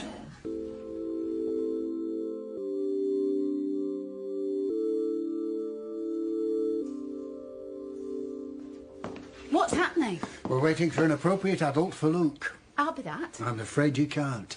I'm his mother. You compromised Mrs. Rickson. Sorry. It's a confidentiality issue. You've already been in private consultation with Ashley. There could be a conflict of interest. What are you talking about? I need to go and speak to Luke. Why didn't you tell me, Mrs. Rickson? What? That Ashley had a twin. It's kind of relevant. I didn't want to get Luke involved. He's had it tough recently. They both have, with their dad dying. Yes. I don't suppose it's been easy for you, two 16-year-olds walking back into the household. No, just one. One? Luke's always been with me. It was only Ashley who went when the father walked out on us. I see. So you and Luke... Luke's a decent, honest boy, Mr. Hatton. He's always looked after me, pushing over an old lady, not Luke. You're saying Ashley would? The police said they've got Ashley's DNA. Yeah, there's something I need to tell you about DNA, Mrs. Rickson. I didn't do this burglary, Mr. Twist. When they interview you, you're saying nothing. Are you sure? Definitely, Luke. And Ashley? He's saying nothing too. What if he tries to blame me? He's a suspect in the case. They can't use what he says as evidence against you. Wouldn't be the first time he stabbed me in the back. But you're twins, I always thought. I know. You look the same, you are the same. That's what everybody thinks. But not you two. No. This wasn't me. I made a choice a long time ago. And what choice was that? To stick by my mum. Right. 11 years old. First I knew about it was 3 suitcases piled in the hall. I thought we were going on a surprise holiday. It was a surprise, all right. What was? Dad packing 2 of the cases into the boot. I've had to make a very hard decision. Like Mum said, we know what part of his body he made that decision with. I see. He was 51. She was 29, the idiot. I'm sorry, Luke. It's taken a long time, but Mum and me, we got ourselves together, made a happy home. But now, Ashley's back with you. You bet. Didn't take long for Dad's tart to move on to a man with a bigger wedge, and then, when the old man snuffed it, Tweedledum thinks he can walk straight back. And what's that been like? Nightmare. Arguments, lies. Never thought he'd end up getting me nicked, though. I'm going to get done for something he did. Not if you follow my advice. Are you telling me I've got nothing to worry about? Yes, Luke, I am. Can you let my mum know I'm cool? She'll be in a state. OK. This must be very tough on her. That's for sure. When Ashley picked up that 3rd suitcase and followed Dad out the front door, he turned his back on us.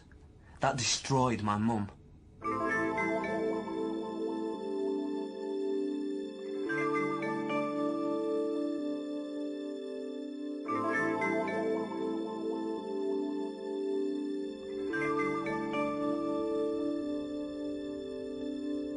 Ashley, it's simple. You keep your mouth shut and you should be in the clear. No comment, then. That's right. And Luke? You seem more worried about Luke than you do about yourself. It's Mother. She'll blame me for Luke getting arrested. We can't worry about that now, Ashley. I wish my dad was here. He'd know what to do. I think he'd tell you to listen to your legal advisor. Yes, he would. Shall I fetch your mother? Does she have to be with me? No, but it is usually best to have a parent. Not my mother. Now the police have arrested Luke. He's Mother's little treasure. And you were your father's son? Right from the start, I suppose. Mum brought Luke straight home from the hospital I was kept in. Sick. The runt. Oh, come on, I'm sure it wasn't quite like that. It was. Dad took care of me. Had time for me. I was 6 months old when I got home. With Mum, it was always like I was in the way. So you ended up living with your dad? She always treated me second best. And now you're back with her? Nowhere else to go after Dad died. I don't want my mother in this interview with me. Mrs. Rickson, there are simple rules. That stopped me from seeing my son. You've spoken in private with Ashley. It's conflict. There's always conflict with him. Legal conflict. You can't talk privately to Luke. He needs me. I'll take good care of him. You don't understand. I do, Mrs. Rickson. Luke has told me about the family. Frank, can I have a word? Will you excuse me a moment, please, Mrs. Rickson? Social services are going to act as appropriate adult. Ashley doesn't want his mum in interview anymore. Well, that makes sense. And you are going no comment? Yes. So are we. We're walking mates. What's going on? I'm afraid Ashley doesn't want you back down there. Typical. Anyone but his mum. I'm sorry. Don't you be taken in by him, Mr. Hatton. What do you mean by that? He's not an honest boy. He's stolen from me in the past. Really? Oh, yeah. Everybody always believes Ashley. Butter wouldn't melt. Did he give you the stuff about being a runt? About how he was always made to feel second best? I don't think I should... He did, didn't he? You're not the first to be conned. It's always Ashley having a go at Luke. He beats him up, you know. I don't want to hear about this. Frank, I'll leave you to it. The police need to finish their interview with Ashley. Don't tell Luke I told you about Ashley bullying him. I won't. He's very sensitive about it. Poor kid. Don't worry. Luke will be coming out with me. You ready to restart the interview, DC Curtis? What's the point? He's had a chance to give his account. Is he likely to say anything? Highly unlikely. I can see the way this one is going. And these are the sort of crimes we're under a lot of pressure to solve. Not really my job to help you with that, officer. Opportunist burglary, vulnerable victim. Luke is just muddying the water here. It's your boy Ashley that did it. Yeah, well... Look at the evidence. Picked out as the burglar by Mrs. Jenkins, arrested near the scene barely an hour after the incident. Grant you it points in his direction. And the DNA. 2 samples of it. 2 samples? Yes, the blood on the front door, and we got a saliva sample. Saliva? Oh, didn't I say? Your client dropped his cigarette end on the old lady's doorstep. He did what? Look, I need to get on. I've still got to interview Luke. Right, I'll go and let Ashley know you finished talking to her. Do give him my thanks for all his help in our inquiries. Tweedledum, Tweedledum, Tweedledum, dum, dum. That's Ashley. This whole thing's his fault. Well, if he hadn't gone into Mrs. Jenkins' flat... He's late today, so they go out looking for him, and I get nicked. Then he talks to my mum so she can't talk to me. He messes everything up. It's always the same. Your mum will be outside for you when you come out. She's always been there for me, Mr. Twist, and I like to be there for her. Like a good son should be. Someone should tell Ashley that. But your mum does understand. She knows what's going on with you two, how he treats you. Oh. Someone told you about that. He's not a nice person. I know, and I always thought twins were meant to... I've heard it all my life. Twins, special bond, blah, blah, blah. Ask Ashley about a special bond. You don't just walk away. Why should I care about him? Luke, you both lost your dad this year. I lost Dad years ago, when Ashley made his choice. Do you know what it was like? Watching him live it up with Dad and his bird. Holidays in Florida. What Ashley wants, Ashley gets. Clothes, quad bike, anything. And you? Nothing. Mum struggling in 2 jobs, sometimes 3, and even then hardly enough to live on. Your father must have contributed. He did everything he could to get out of it. And then when his building firm started to go down the pan, nothing. Hard times, Luke. And then back comes Ashley, acting like he'd never done nothing wrong. Want this, want that. Tweedledum, messing everything up. Trying to pretend the last 5 years never happened. Well, they did. And people got hurt. 1 DNA sample, 2 DNA samples. What's the difference? Copper's made up his mind, just like Mother. Is she still here? She's outside. Upset. Said something about you stealing from her. Great. You think I did it too. Maybe I should just tell them I did. What? Admit the whole thing.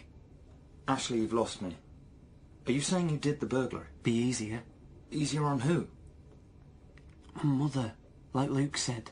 You've spoken to Luke about this?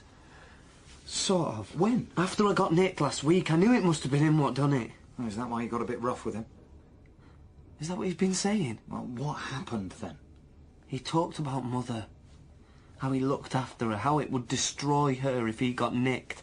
About not grassing him up. If it was him, you can't take the blame. Did he admit it? See that on my arm? What is it? Cigarette burn. Luke did that? We had a fight about this.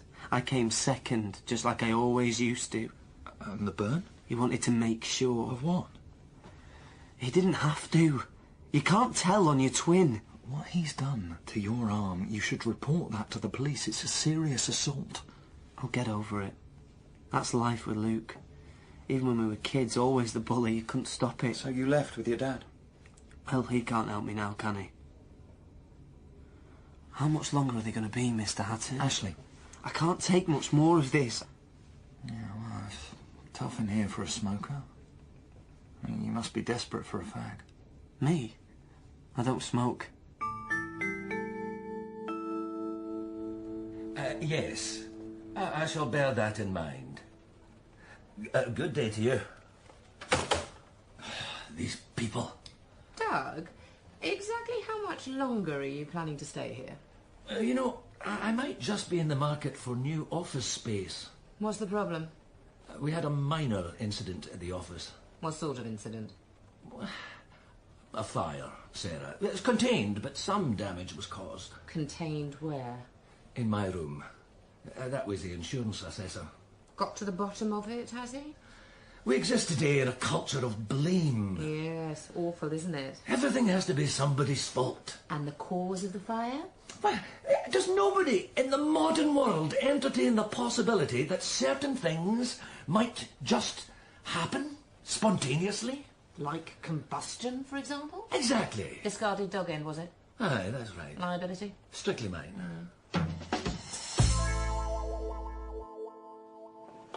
I have a word? I'm just off to speak to the CPS. Yeah, it won't take a minute. Did Luke Rickson's interview pan out as expected? You know that already. You and Mr. Twist agreed a strategy, didn't you? He made no comment then? Yes, he did. My client's not the guilty party in this case. I know you're doing your job, but the evidence suggests he's the one who committed the crime. Do you really believe the CPS will think there's enough evidence to secure a prosecution? Your guess is as good as mine. Is there anything else? It's just this DNA evidence on the cigarette butt. Yes? My client doesn't smoke. Says who? Says him. And if you look, there are no cigarettes in Ashley's property. I couldn't help but notice that when Luke was being booked in, he had a packet in front of him on the custody desk. Right. Oh, Frank. You two look very cosy. I'm just getting an update about the CPS. And? I was on my way to see them, Mr. Twist, but I'm going to have to re-interview your client now. Why's that? Because your colleague has pointed out something which might affect the outcome of this case. Oh, really? What would that be? Well, I just, Fraternising with the other side, Greg? Oh, easy does it, Sarah. You mind that ankle? Oh. Right, I've had a careful look at that garden furniture out there, Doug. Then you must be aware of its quality. Frank's getting it at a knockdown price. On the bottom of one of the chairs. Not woodworm, I hope. Clearly marked property of the National Trust. Really? And the patio heater. I know your feelings about them. Stamped with the words, the Green Man and Still. Lovely little boozer. With a charming garden, I'll bet. Oh, I don't recall. They're stolen, aren't they? I do not believe that they were stolen. In spite of the fact they were supplied by Death Watch Dave Barnes. That's right. Whom I myself represented last year at Manchester Central, accused of theft of garden furniture. Oh, you did that job. Then you will be delighted to know he was found not guilty, and therefore... They're going to have to go. So there it is.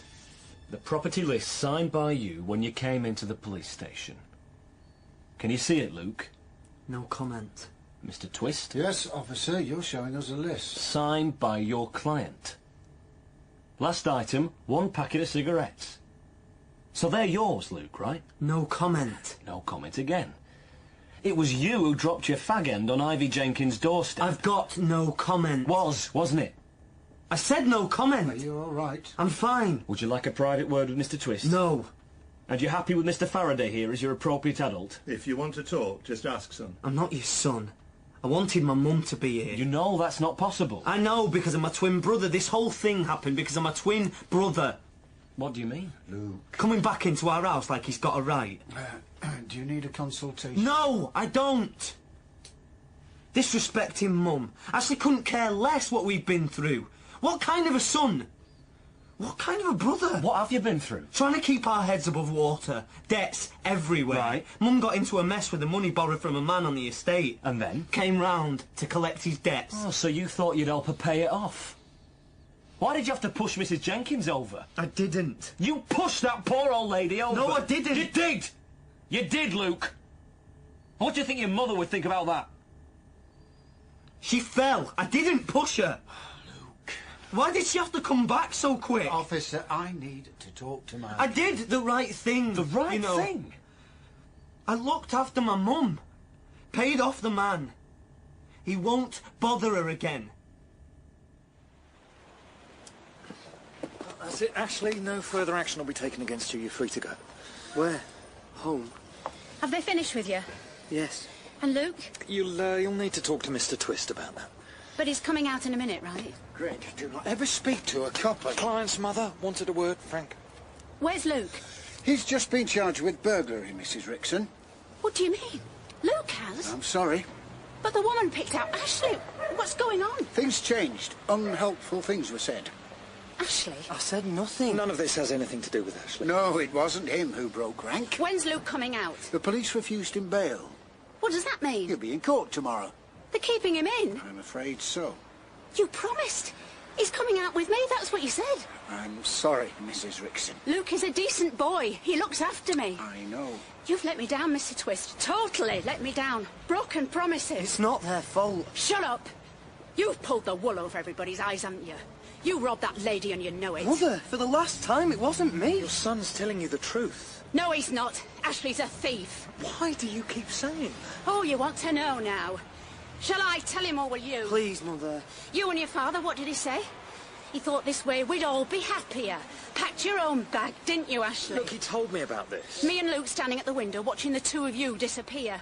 You didn't even bother to close the jewellery box, did you? Mother, I've said sorry for this. But no explanation. Most of the stuff in that box, cheap paste. Kind of stuff you win at fun fairs. But that wasn't good enough for you, was it? Stop it. Not in front of... The one piece of valuable jewellery I owned. 22-carat gold that chain was. A real diamond on the locket. That was the one you had to take. Yes, it was. There you go.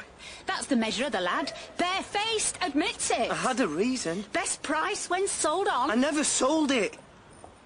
I needed it. I needed something. That chain took me back. What do you mean? When we were tiny, Luke and me, 2 or 3, you took us into bed, lean over, kiss us goodnight. Catching the night like that gold chain. It wasn't easy leaving you, Mum. I needed something to hold on to remember. Oh, Ashley. I better go and ask at the front counter. Luke will want some fresh clothes for the morning. I'll come with you, Mum. Frank, in the greater scheme of things... I'll see you back at the office. That should give you time to compose your apology. And one word of advice, it should not contain the phrase, in the greater scheme of things.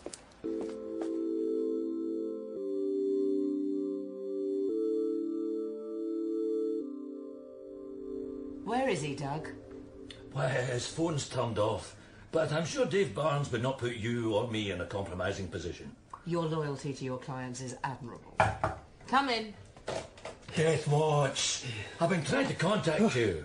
Sorry, Mr. Mac. I'm going to have to take that patio heater back. Why? The Green Man have said they'll bar me if I don't. Well, you didn't have the consent? Not in the strictest legal sense, no. And you can take that garden furniture too. That's nothing to do with the pub. That's been stolen from a tea room at a stately home. I prefer the word redistributed. I want it out, Death Watch. I'll get me van. I'll be back later. Of course, he'd never put us in a compromising position. What did Death Watch want? Yeah, but a long story. Oh, you're looking a bit fed up. We both had a free pass out of the police station and your mate Greg messed it up for us. You two boys been fighting about work? Grassed up my client. Frank, don't walk away from people like that. Oh, here he comes, the copper's friend. I was doing what was best for my client. You were playing detective and doing the police's job for him. Well, they would have worked it out in the end. Not necessarily. Your client was guilty in a nasty piece of work to boot. What the hell has that got to do with it? Frank, in the greater scheme of There things... you go again. We're not about the greater scheme of things. We're about the result for our clients. A passionate argument of principle between two lawyers. Have you ever seen the like, Sarah? No, it's been a while. Anyway, I thought Luke Ritson was going no comment. Oh, he was until you stuck it all in Sherlock. Pushed him into a corner and he started to confess. One dog end did it for him. Everyone knows that smoking's bad for your health, Frank. Don't get smart with me, pal. I'm going out onto the roof for a ciggy. Make the most of the fittings. Death Watch is coming to take them away later. Are you going to wait here for him? No, you can, Doug. They're your responsibility. I'm going home to put some ice on this ankle. Only one of us has done any keep fit today, and look at the state of you. Up along Cassidy. Frank, I think I'll join you. Is there any other way to get out there? Oh, you just up out through the window. Come on, you're all right. Stop raining. Oh, I'm coming. Oh, it's impressive, Frank. You've still got it. That hunger. There's something wrong with that guy's attitude. We could have beaten DNA. I thought I could trust him. Greg. Yeah. What you need is a business partner who really understands what you're made of. Has a handle on your DNA. Oh, and that will be you, would it? Could do worse, Frank. What? Wait a minute. You all right? I just need a little help. All right, come on, give me a hand. Okay. Wait. Oh, don't pull. All right. Can you go backwards? Well, let me try. When you... No. Well, let me pull then. No, Frank, stop. Wait. Oh, stop. I'm stuck. Oh, you can't be. I am. Greg, can you just give Doug a shove? I really am stuck. Remarkably supple for a man of your stature, Doug. It's all right, Sarah, could you Let just... me give you a hand down those stairs, Sarah. Thanks, Greg. I think they've gone. And that's the rain. Touch it, right. I need to get under this umbrella. Oh! What was that? Oh, that Chinese no smoking sign. It just fell off the wall. Caught me a clout in my coccyx. If you're gonna sue, Doug, you'll need to speak to my lawyer.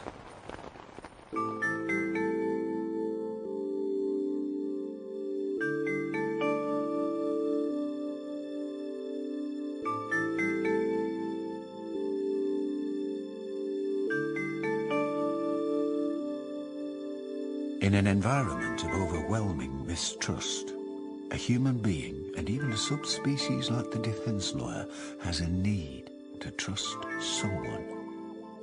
But whom? The client, generally unwise.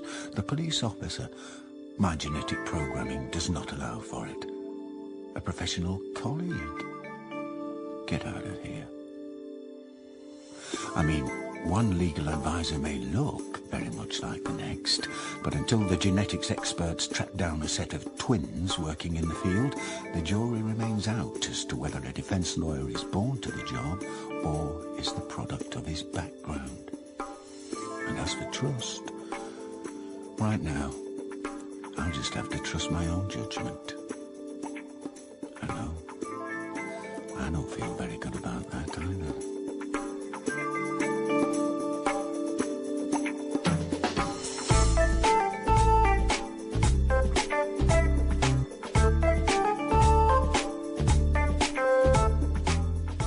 Lives, Frank was played by David Schofield. Sarah was played by Tracy-Ann Oberman, Greg by Joseph Millson, and Fat Doug by Tom Mannion. DC Curtis was played by Gunnar Corthery, Christine by Janet Dibley, and Deathwatch by Paul Ryder. Luke and Ashley were played by Alan Morrissey. The original music was by Carl Harms. Brief Lives was written by Tom Fry and Sharon Kelly and produced by Gary Brown.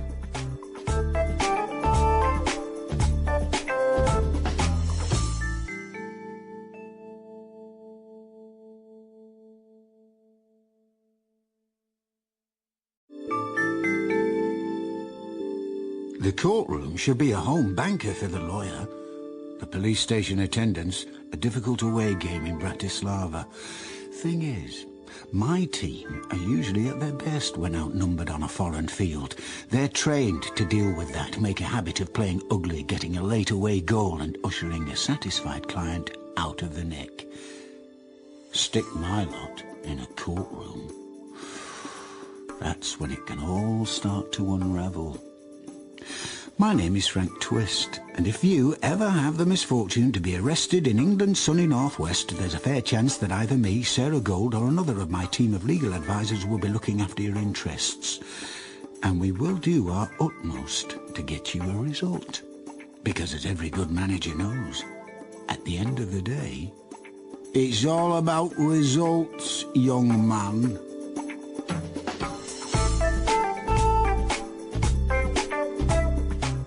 Lives by Tom Fry and Sharon Kelly.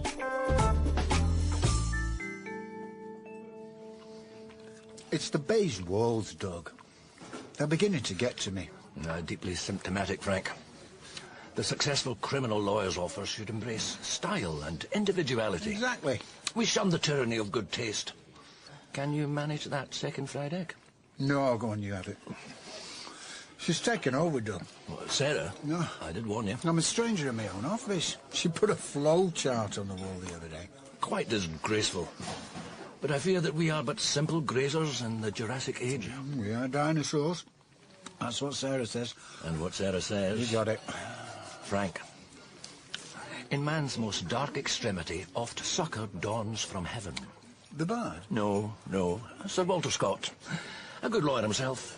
Oh, chin up, Frank. Party tonight. Oh, whoop-de-doo. Oh, get in the mood, son. 5 years of trading. That's something to celebrate. Suppose so.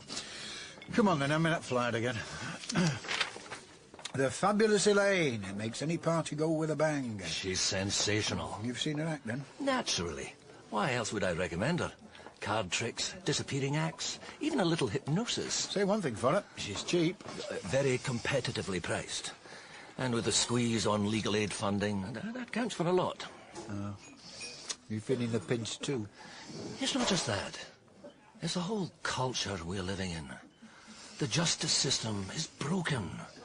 Record numbers of citizens are languishing in our prisons. Terrible. All your clients banged up and in no position to reoffend, leaving McGregor's solicitors short of work. Precisely. Margins are tight. Creditors are impatient. Times are tough. My door is always open. What do you mean? Think about it. McGregor and Twist, legal services. Yeah, it'll be like the day Mercedes met Benz, Marx met Spencer. No, but met Costello. I'm serious. Anyway, where is the fabulous Inane? Timekeeping's obviously not part of an act. Well, she's a creative person. I'm sure she'll be along in a minute.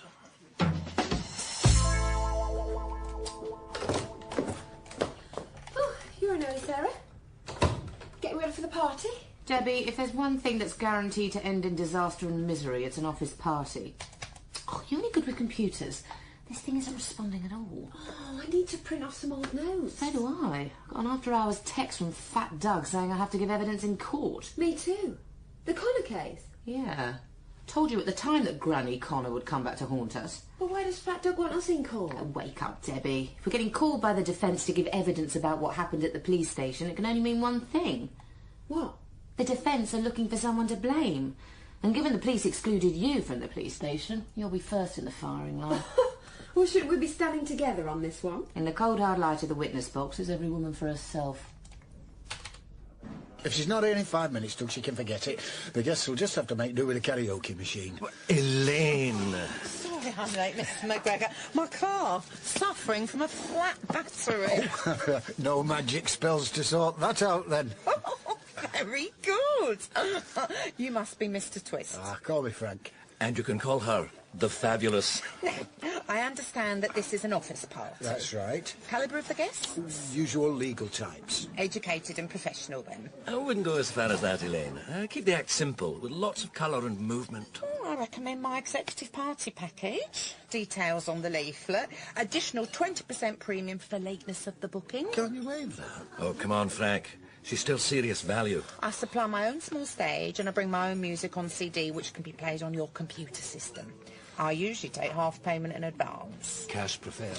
Right, how much is it again? That's £90. Right. There you go. Oh, 90 quid. I'll visit the office a little later to view the space and do a technical rehearsal. I'm off too. But where? 2 of your lovely ladies are shimming into the witness box for me at Manchester Crown Court today. Oh, nothing. Completely dead. Oh, how am I going to get hold of my notes? Doug will have the originals, don't panic. I am panicking, Sarah. I've never had to give evidence at court. None of us like it. But you've done it before. And I'm the one who got excluded from the police station. Ah, computer's playing up again, Frank. Oh, that's down to your mate Greg. He's not my mate. You were the one who insisted we take him on. Whilst your preference of a washed-up rock musician with previous, I seem to recall. There's nothing wrong with Greg. Oh, except that last week he got my client charged, and this week he tells me he can sort out my IT problems. I mean, look at the thing, it's a meltdown. So, no sight of the notes until we get to court? Looks that way. I'll get my bag out of the staff room.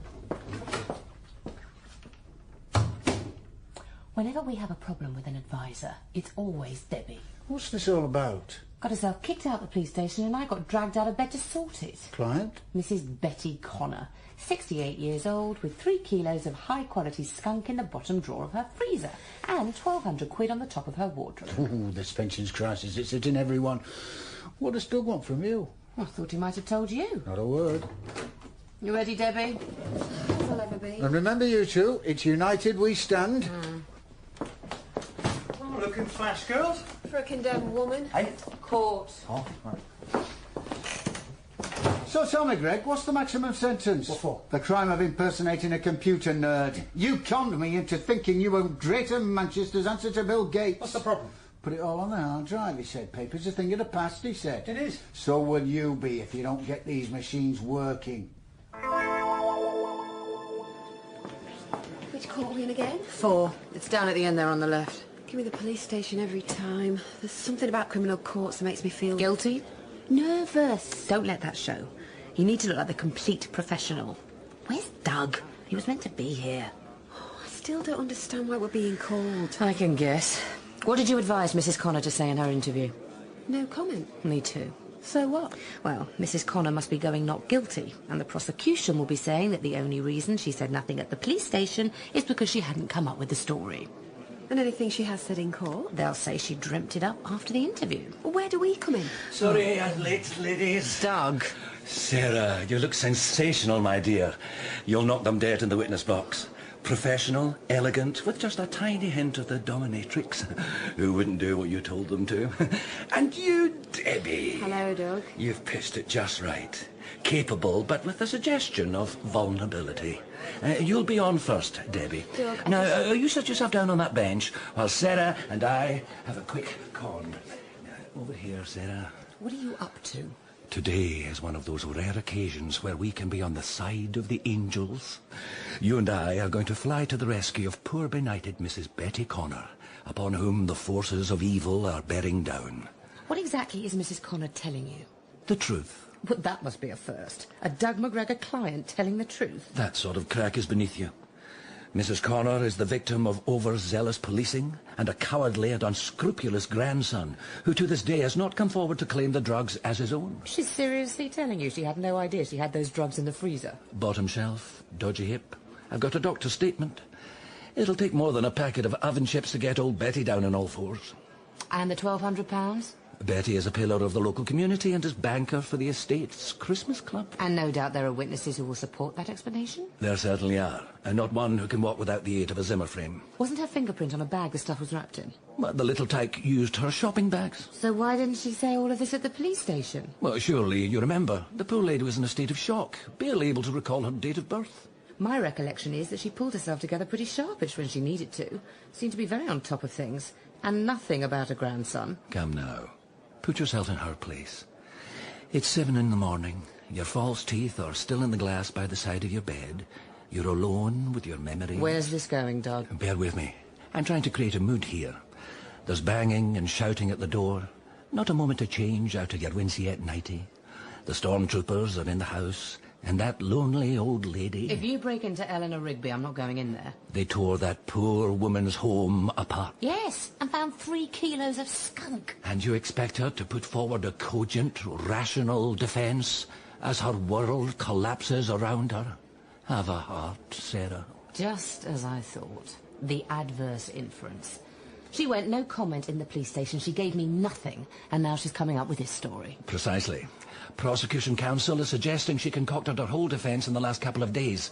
And we've got His Honour Judge Hilary Hamilton. Oh, not Hannibal Hamilton. And he won't be happy until the jury are building a scaffold for her. Well, I still don't know how I can help you. She didn't say any of the stuff about the grandson to me. Are you absolutely sure? Yes.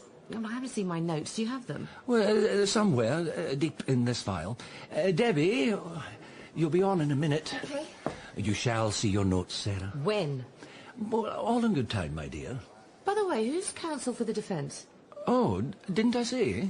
You're looking at him. You? Oh, yes. The courtroom is my stage. It is there that I weave my magic. Untroubled by facts? Now, Sarah, Debbie, take heed of the bar. Oh, here we go. Facts are chiels that win a ding and do not be disputed. What does that mean? I have absolutely no idea. But if wee Rabbi said it, it's good enough for me. What do I call the judge? Is it my lord or your honour? Well, in Hamilton's case, I'd opt for your majesty. They're going to eat me alive in there. No, they'll stun you first. Quick blow to the head with a Bible. You won't feel a thing. It's not funny. Too right it isn't. The only reason we're here is because of your grandstanding at the police station. That's not true. Oh, all that fuss about the client being vulnerable. You bought into Granny Connor well and truly. We're not all hard-bitten cynics, you know.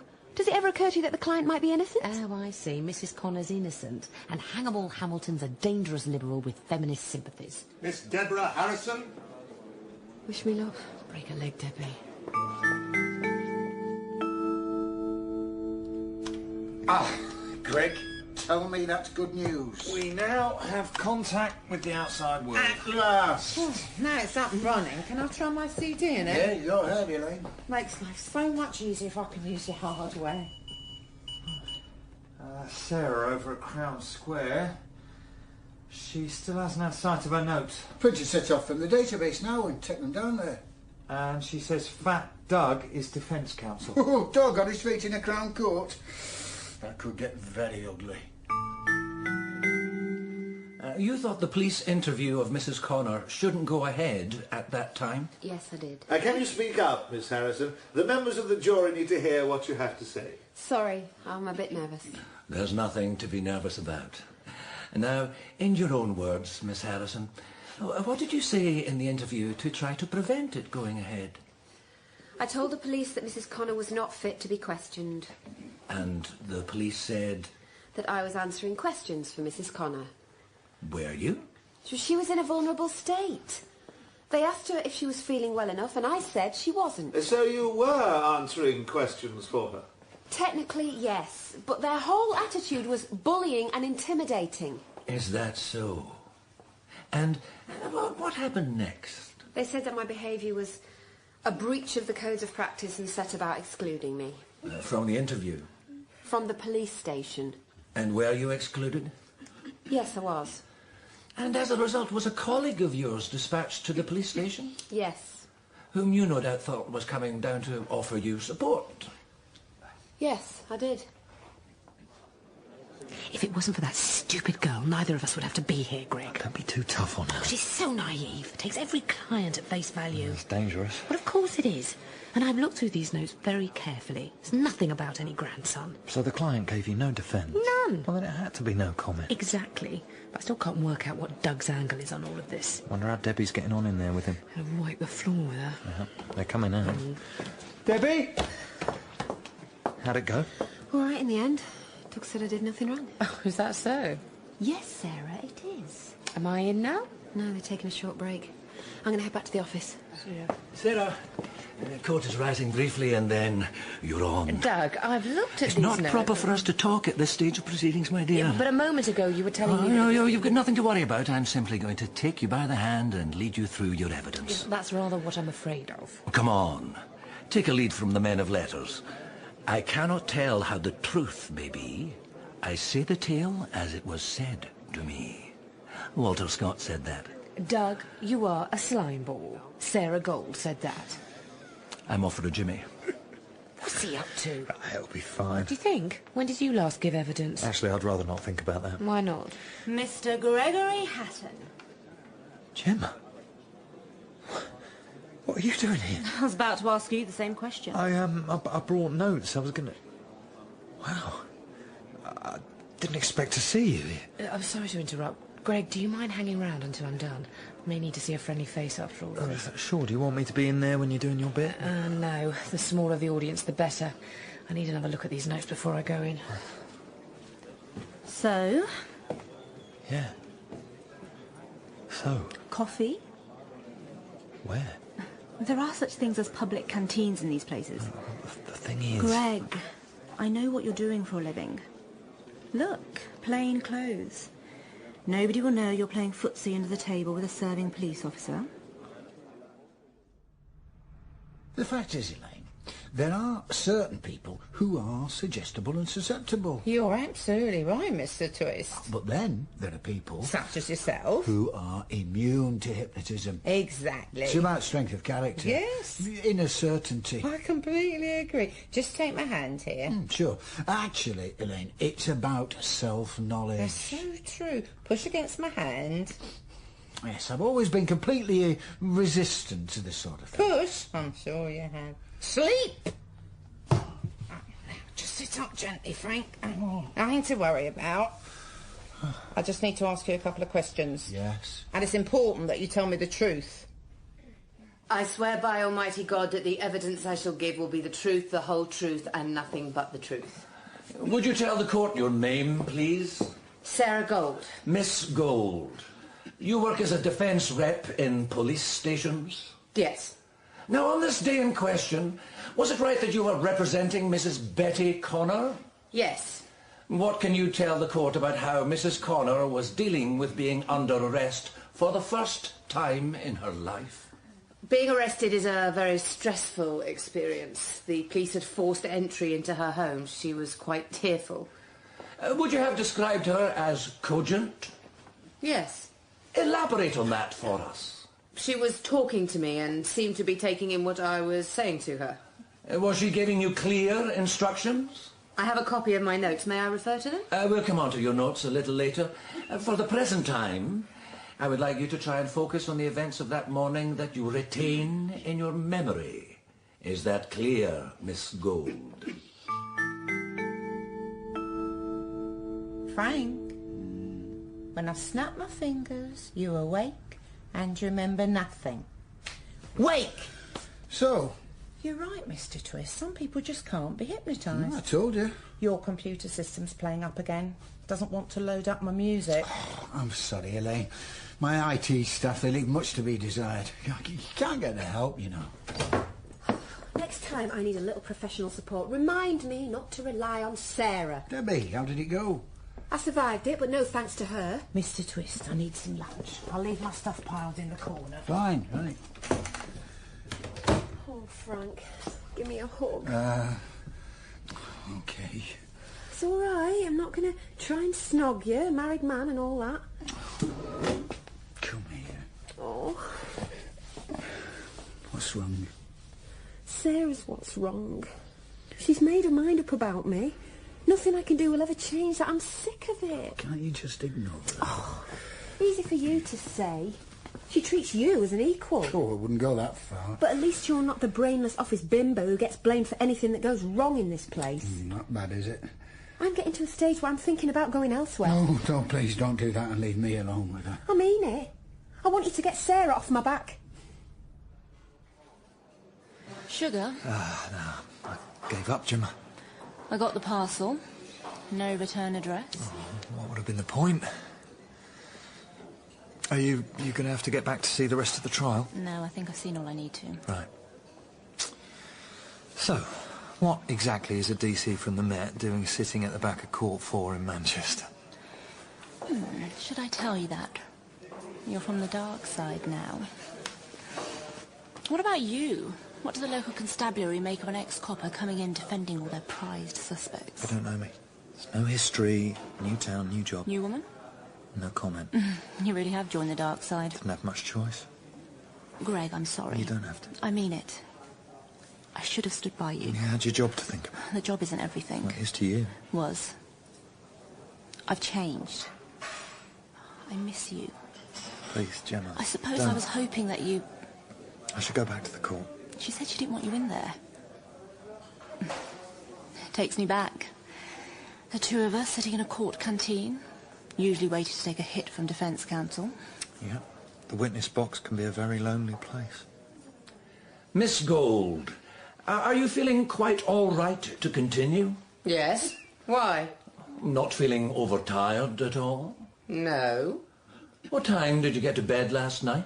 I'm sorry. Mr. McGregor, stick to the relevant questions, will you? It is relevant, Your Honour.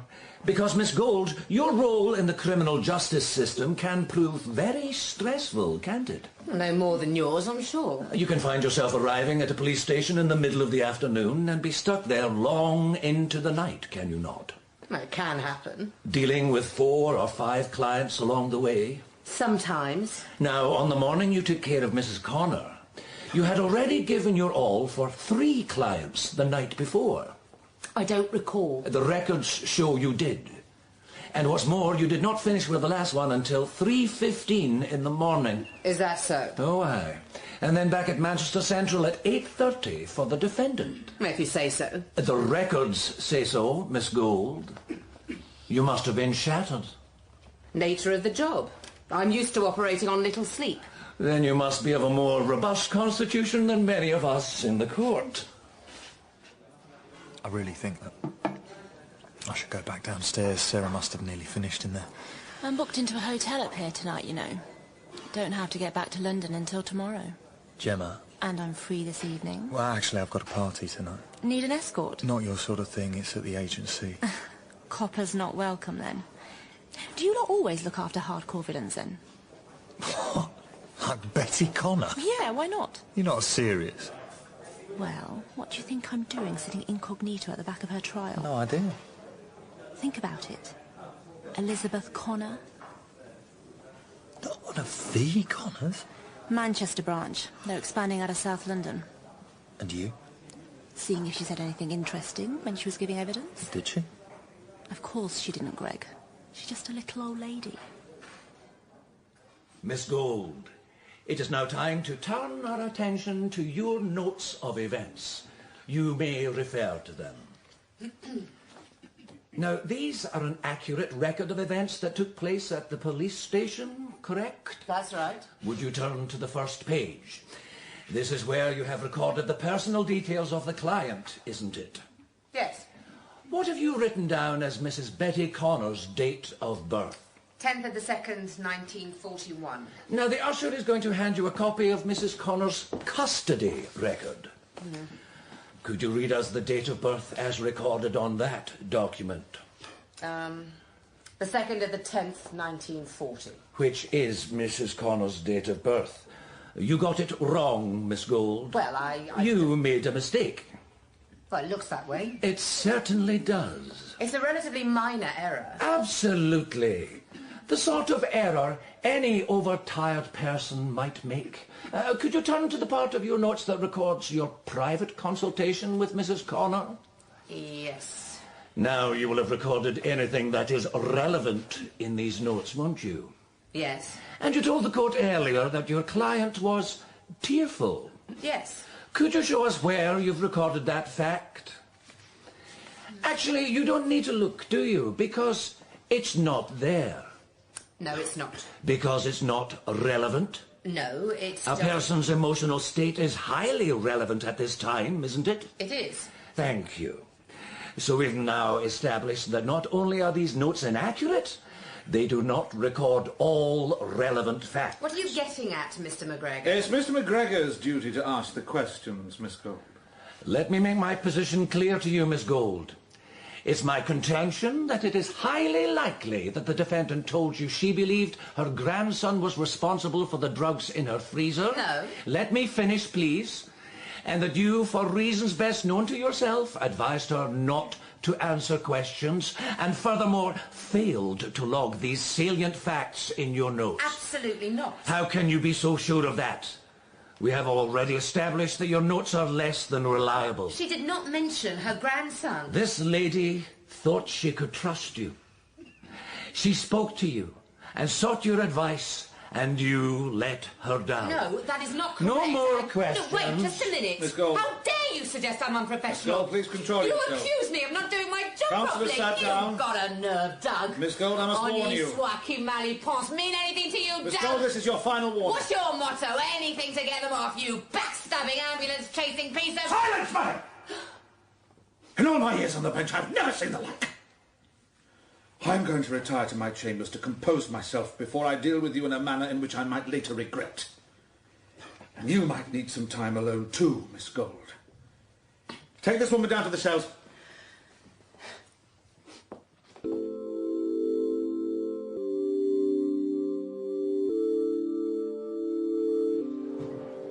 Jemma, I really don't want to talk about this. 15 years a policeman. 17, actually.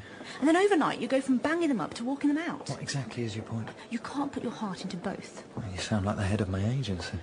You were the one who always told me that policing was a vocation. Well, that's the way I did the job, and much good it did me, shafted by the men in suits. You deserved better. Not really. You did, Greg. I told a lie in the witness box. You were put in a corner. I shouldn't have done it.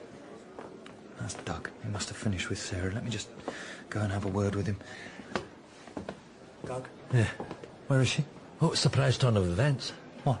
Sarah's down in the cells. Hang 'em all, Hamilton's banged her up for contempt of court. Hadn't we better go down and see her? No, Frank's en route. I think he wants to sort it out. Frank, get me out of here. It's all in hand, don't worry. I'm more than worried. Doug says you got a bit overexcited in the witness box. He was out to get me. It was personal. Sarah, with Doug, nothing is personal. It's all business. How much longer am I going to be in here? Oh, I'm not sure. Hang'em Hamilton has a bit of a history for this sort of thing. Does he? Yeah, he once gave a barrister 30 days for contempt of court. Tell me he's not going to do that. Well, there's nothing he likes more than reporting defence lawyers to the Law Society. You've got to help me here. I have spoken to a court clerk. And? His Honour has agreed to see me in his chambers. Well, what are you going to say? Sarah, I'm getting you out of here. Come. Your Honour, I understand that you're here to make representations on behalf of Miss Gold. Yes, Your Honour. Let me make something absolutely clear. If there's one thing I find more distasteful than a professional woman losing her dignity in the courtroom, it is a man coming in here telling me how to do my job. Not while I'm here, but Your Honour should be made aware that Miss Gold is an advisor of integrity and quality. You had no hesitation in abusing the officers of the court. Far too much of this goes on. I'm minded to make an example of her. I would ask you to think again. And I would invite you to absent yourself whilst I consider precedent regarding a suitable sentence. I see. Show yourself out. Was there something else? May I sit down, Your Honour? Please. I was just wondering how Laura was. Laura? Mr. Twist? Yes. Forgive me, I didn't recognise you. Oh, the court's not your traditional habitat. Far from it. Did you ever receive my letter? Yes, I did. I thought it best not to reply. Put a match to it. Quite right. But I appreciated it. Thank you. No. Thank you, Mr. Twist.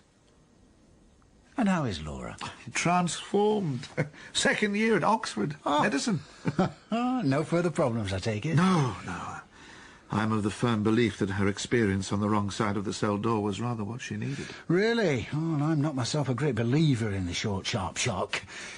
And it was only one night, after all. Without your advice and assistance, it could have been a lot more. For a shoplifting spree? I doubt it. I was just doing my job. With great skill, and I may say, discretion. Well, thankfully, she had the good sense not to tell the police who her father was. Oh, if they'd known that, they might have been rather keen. Yes, indeed. It would not have helped any of us. So, Miss Gold's one of yours. She is. She got very exercised by Mr. McGregor's question. As you said, none of us likes to have our professionalism called into question. Indeed. Miss Gold is an advisor who can sometimes take a very high moral line. Admirable in many ways. But not always compatible with a career in the criminal law. I trust you're speaking for yourself there, Mr. Twist. I certainly am, Your Honour. So I have to spend the evening alone in a strange city, all because you're frightened to take me to a party? Look, Jemma, if we spend this evening together, I know what will happen. So do I. I have to go to this party. It's business. Ah, you still here?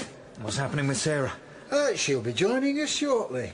How did you swing it? Well, let's just say that Hang'em Hamilton can sometimes find it difficult to live up to his name. What does that mean? We all have our little secrets, and Hang'em's no different than the rest of us. So, you're the famous Frank Twist. Oh. Am I? I'm Jemma, old friend of Greg's. He's been telling me all about you. Well, he certainly kept you under wraps. We'd lost touch. Bumped into each other today. You should come to our party tonight. No, I don't Love think to. Where is it? Oh, here's my card. It's at our office. Look, Jemma, don't you think you ought to... I'd better go and buy myself a party dress. Thanks, Frank. Very nice. Where did you meet her? Down south. Right, Greg, I'm going to need to have a word with Sarah about today. This is a list of what we still need for the party. Would you mind getting them for us and keep the receipts? All right.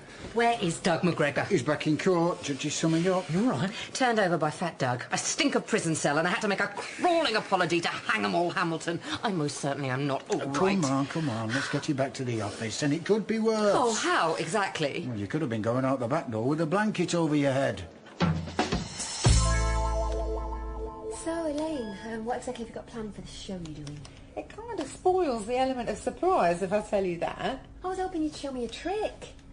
Most of the people I meet in this line of work turn them rather than do them. Confidentiality is quite a big thing in our business. Of course. I'm sorry. Is our laptop giving you trouble? I've been trying to get this CD to work. We've been having trouble with it all day. It doesn't want to work at all. Maybe it'll help if I get us a drink. I've laid it all out in the staff room. Won't be a minute. Great! Something soft for me. Pineapple juice all right for you? Elaine? Elaine? Oh, where did she go? Elaine, I thought thought you said you knew what you were doing with this thing. I do, Doug, but this system's all over the place. I couldn't transfer the accounts file onto the CD. But this is stolen property, and you're bringing it into a Crown Court. You said you needed to see it. Well, I could hardly come to you. I'm waiting for the jury to come back with the result from Mrs. Connor. Whenever you get me a gig, there's always a catch. Ooh, I've got the page up on screen. Quality work. You know, wasn't all this stuff password protected? Of course it was. So how did you manage to persuade him? Let's just say Frank couldn't stop himself telling me. Oh, Frank Twist. You cagey old dog. Well, that's a very respectable turnover you got there. And Sarah's rescue package wasn't quite as generous as she'd like everybody to think. Now, let's have a look at the previous year's accounts. I don't like this. Elaine, he sins not who is not willfully a sinner. Can you get this machine linked up to a printer so I can run off a copy of it? No way. Have you forgotten I'm still on probation? A good result, that. Yeah, but if my officer finds out about this, I don't want any more to do with it. But the show must go on. Professional ethics. Forget it, Doug. I'm off. But Elaine! You've got to take back the computer. I'm beginning to wish I'd left you in that dungeon. The only reason I was there was because of your mate. Meaning? Fat Doug and darling Debbie. And here she is, the belle of the ball. The fabulous Elaine. Where is she? Well, I've no idea. I left the room for a moment, and when I came back, she disappeared. In a puff of smoke, no doubt. And the laptop has gone with her. Debbie, you are a complete moron. That computer is packed with confidential information. Anyone could be poking their nose in our business. Doug is going to have to sort this out. It's hardly her fault. Yes, it is. She was in charge of the office. How much have you had to drink? 1 glass of wine. And the only reason I was alone in here is because you got yourself thrown in the cell, so don't lecture me, you self-righteous cow. Oh, you totally useless idiot. I have had enough of this, Frank. I'm resigning. Good. Debbie, I am not having that. 5 years this agency has been going. It was perfectly happy for the first 4, and then you became a partner, Sarah, and it's been misery ever since. You seem to have forgotten that without my investment, you wouldn't have a business. This isn't my business anymore. Oh, I do apologise for hiring reliable advisors rather than forgotten rock musicians or bottle blondes who make a habit of getting kicked out of the nick. I'm trying to turn this outfit into a professional going concern. Said recently released jailbird Sarah Gold. Kings may be blessed, but Tam was glorious. O'er the ills of life victorious. Where is she, Doug? Betty Connor is guest of honour at a party to celebrate her freedom. Elaine, she walked off with our laptop. No, fear not. I have your laptop here. What's going on here? I can only offer my deepest apologies. I had no idea of the woman's criminal proclivities. She assured me she was accredited by the Magic Circle. So how come you've got the laptop? I came upon Elaine but a few streets from this office. Her car had broken down. She admitted her misdemeanour and handed me your computer. Really? You informed the police? Sarah, please, the woman is ill. Ill? Kleptomania. It's a doctor the poor lassie needs. And you got Betty Connor off too. She is indeed free. That's what I call women's liberation. That's a decent result, Doug. It was Sarah that swung it for us. When the jury saw your performance in the witness box, my dear, they took pity on my client and gave her the benefit of the doubt. Right, I've got most of the things on your list, Frank. Plates, plastic cutlery. Oh, and Jemma found some of these, didn't you? Yeah. Greg, this evening's party may not be going ahead. Oh, why not? Slight disagreement amongst the partners. Greg, a very delightful escort you have with you. I've not been formally introduced. I'm Jemma. Is that Constable Jemma or Sergeant Jemma? What? This young woman was sitting in the public gallery at the trial. I made a few inquiries. Officer from the Metropolitan Police. I don't recall you mentioning that, Greg. What exactly is your interest in Granny Connor, officer? You can stand there and still call her Granny Connor. Jemma, I don't think... You know full well she's part of the Connor mob. The Connors? Betty Connor is a member of the Connor clan. Oh. And you, of course, Gregory Hatton, isn't it?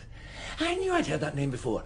D.S. Greg Hatton, or former D.S. Hatton, a.k.a. Hatton the hacker. What are you talking about, Doug? A Metropolitan Police officer specialising in computer crime who got a little over-enthusiastic when it came to examining the files of alleged fraudsters. Wait a minute. Had a tendency to get creative with the evidence. Wasn't like that. No, it wasn't.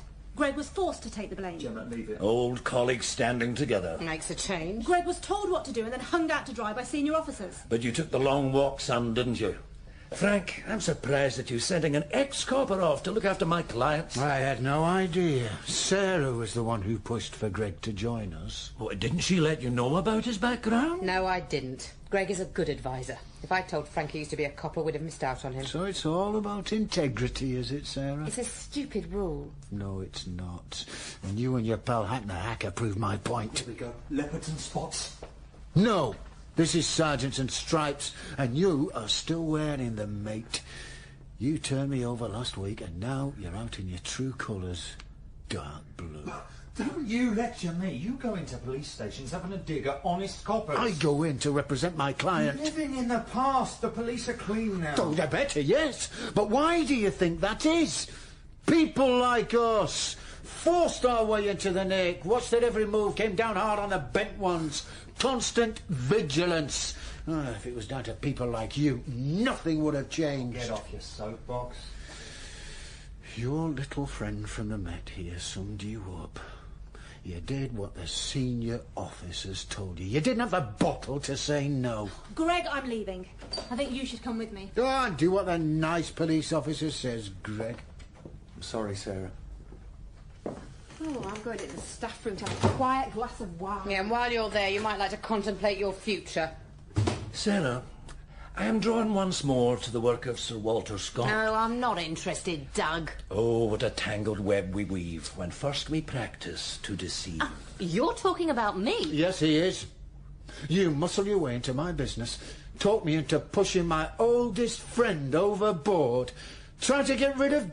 Am I next? Well, why not? What exactly do you bring to the table? Something that you don't get.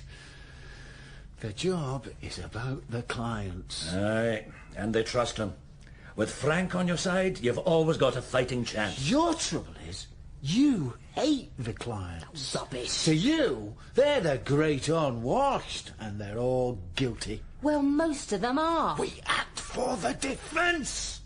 You don't even bother with the acting part. Getting involved with this setup, what was I thinking of? I should never have let you.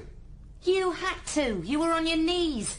Your trouble is the world's changed and you didn't. All that us and them stuff. You're past your sell-by date. We all work in the criminal justice system. Working for a better tomorrow, eh, Sarah? What a load of cobblers. Doug, after what you put me through today... Shut up! I think we're done here. Time to pull down the shutters. Well, it looks that way. I want out. Yeah, the door's over there. Now, hang on. That is the question of my money. Yes. Partnership dissolved. Money, please. A word, Frank. Time for the entrance of a white knight? Oh, Doug. We're all washed up here. Far from it. I want to see the old Frank twist back. I think he's breathed his last. Partnership, Frank. Like I said earlier, we're going to tear them up. My money? You invested in a high-risk business, Sarah, but I intend to make you a fair and reasonable offer in the fullness of time. What exactly are you proposing, Doug? A partnership of equals, Frank. You two honestly think you could run a business? Why not? One of us got you carted down to the cells. And the other one got you out. Now that is good business. You crooks. You had this worked out all along, didn't you? Come on, Sarah. Not even Doug could manage that. Could you? Ludicrous suggestion. Do you know, I think perhaps the party should go ahead. Absolutely. I want no further part of this. So, do we have a deal? Yes, and I know where you two are heading. You may as well jump in the handcart now. Debbie can push. Always was a little touchy. You know, Frank, I could get very comfortable in this place, although that beige will have to go. Doug, it's going. Yes, I can see it now. Nice brass plaque on the front door. Engraved, of course. Gothic lettering or something more contemporary? Gothic, definitely. Bearing a legend that heralds a new dawn. McGregor with a twist.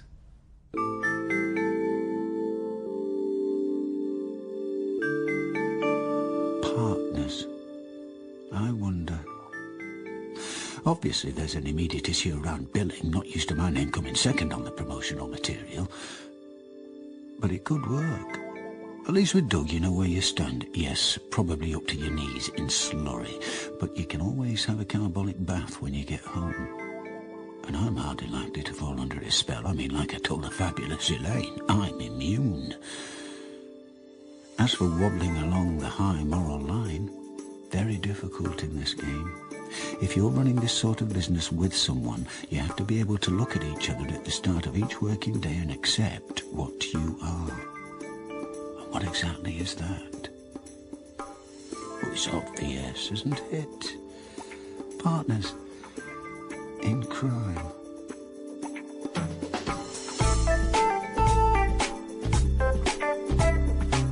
In Brief Lives, Frank was played by David Schofield. Debbie was played by Emma Atkins, Sarah by Tracy-Ann Oberman, and Greg by Joseph Millson. Fat Doug was played by Tom Mannion, Elaine by Helen Lederer, and Jemma by Manjeet Mann. The judge was played by Stephen Critchlow. The original music was by Carl Harms.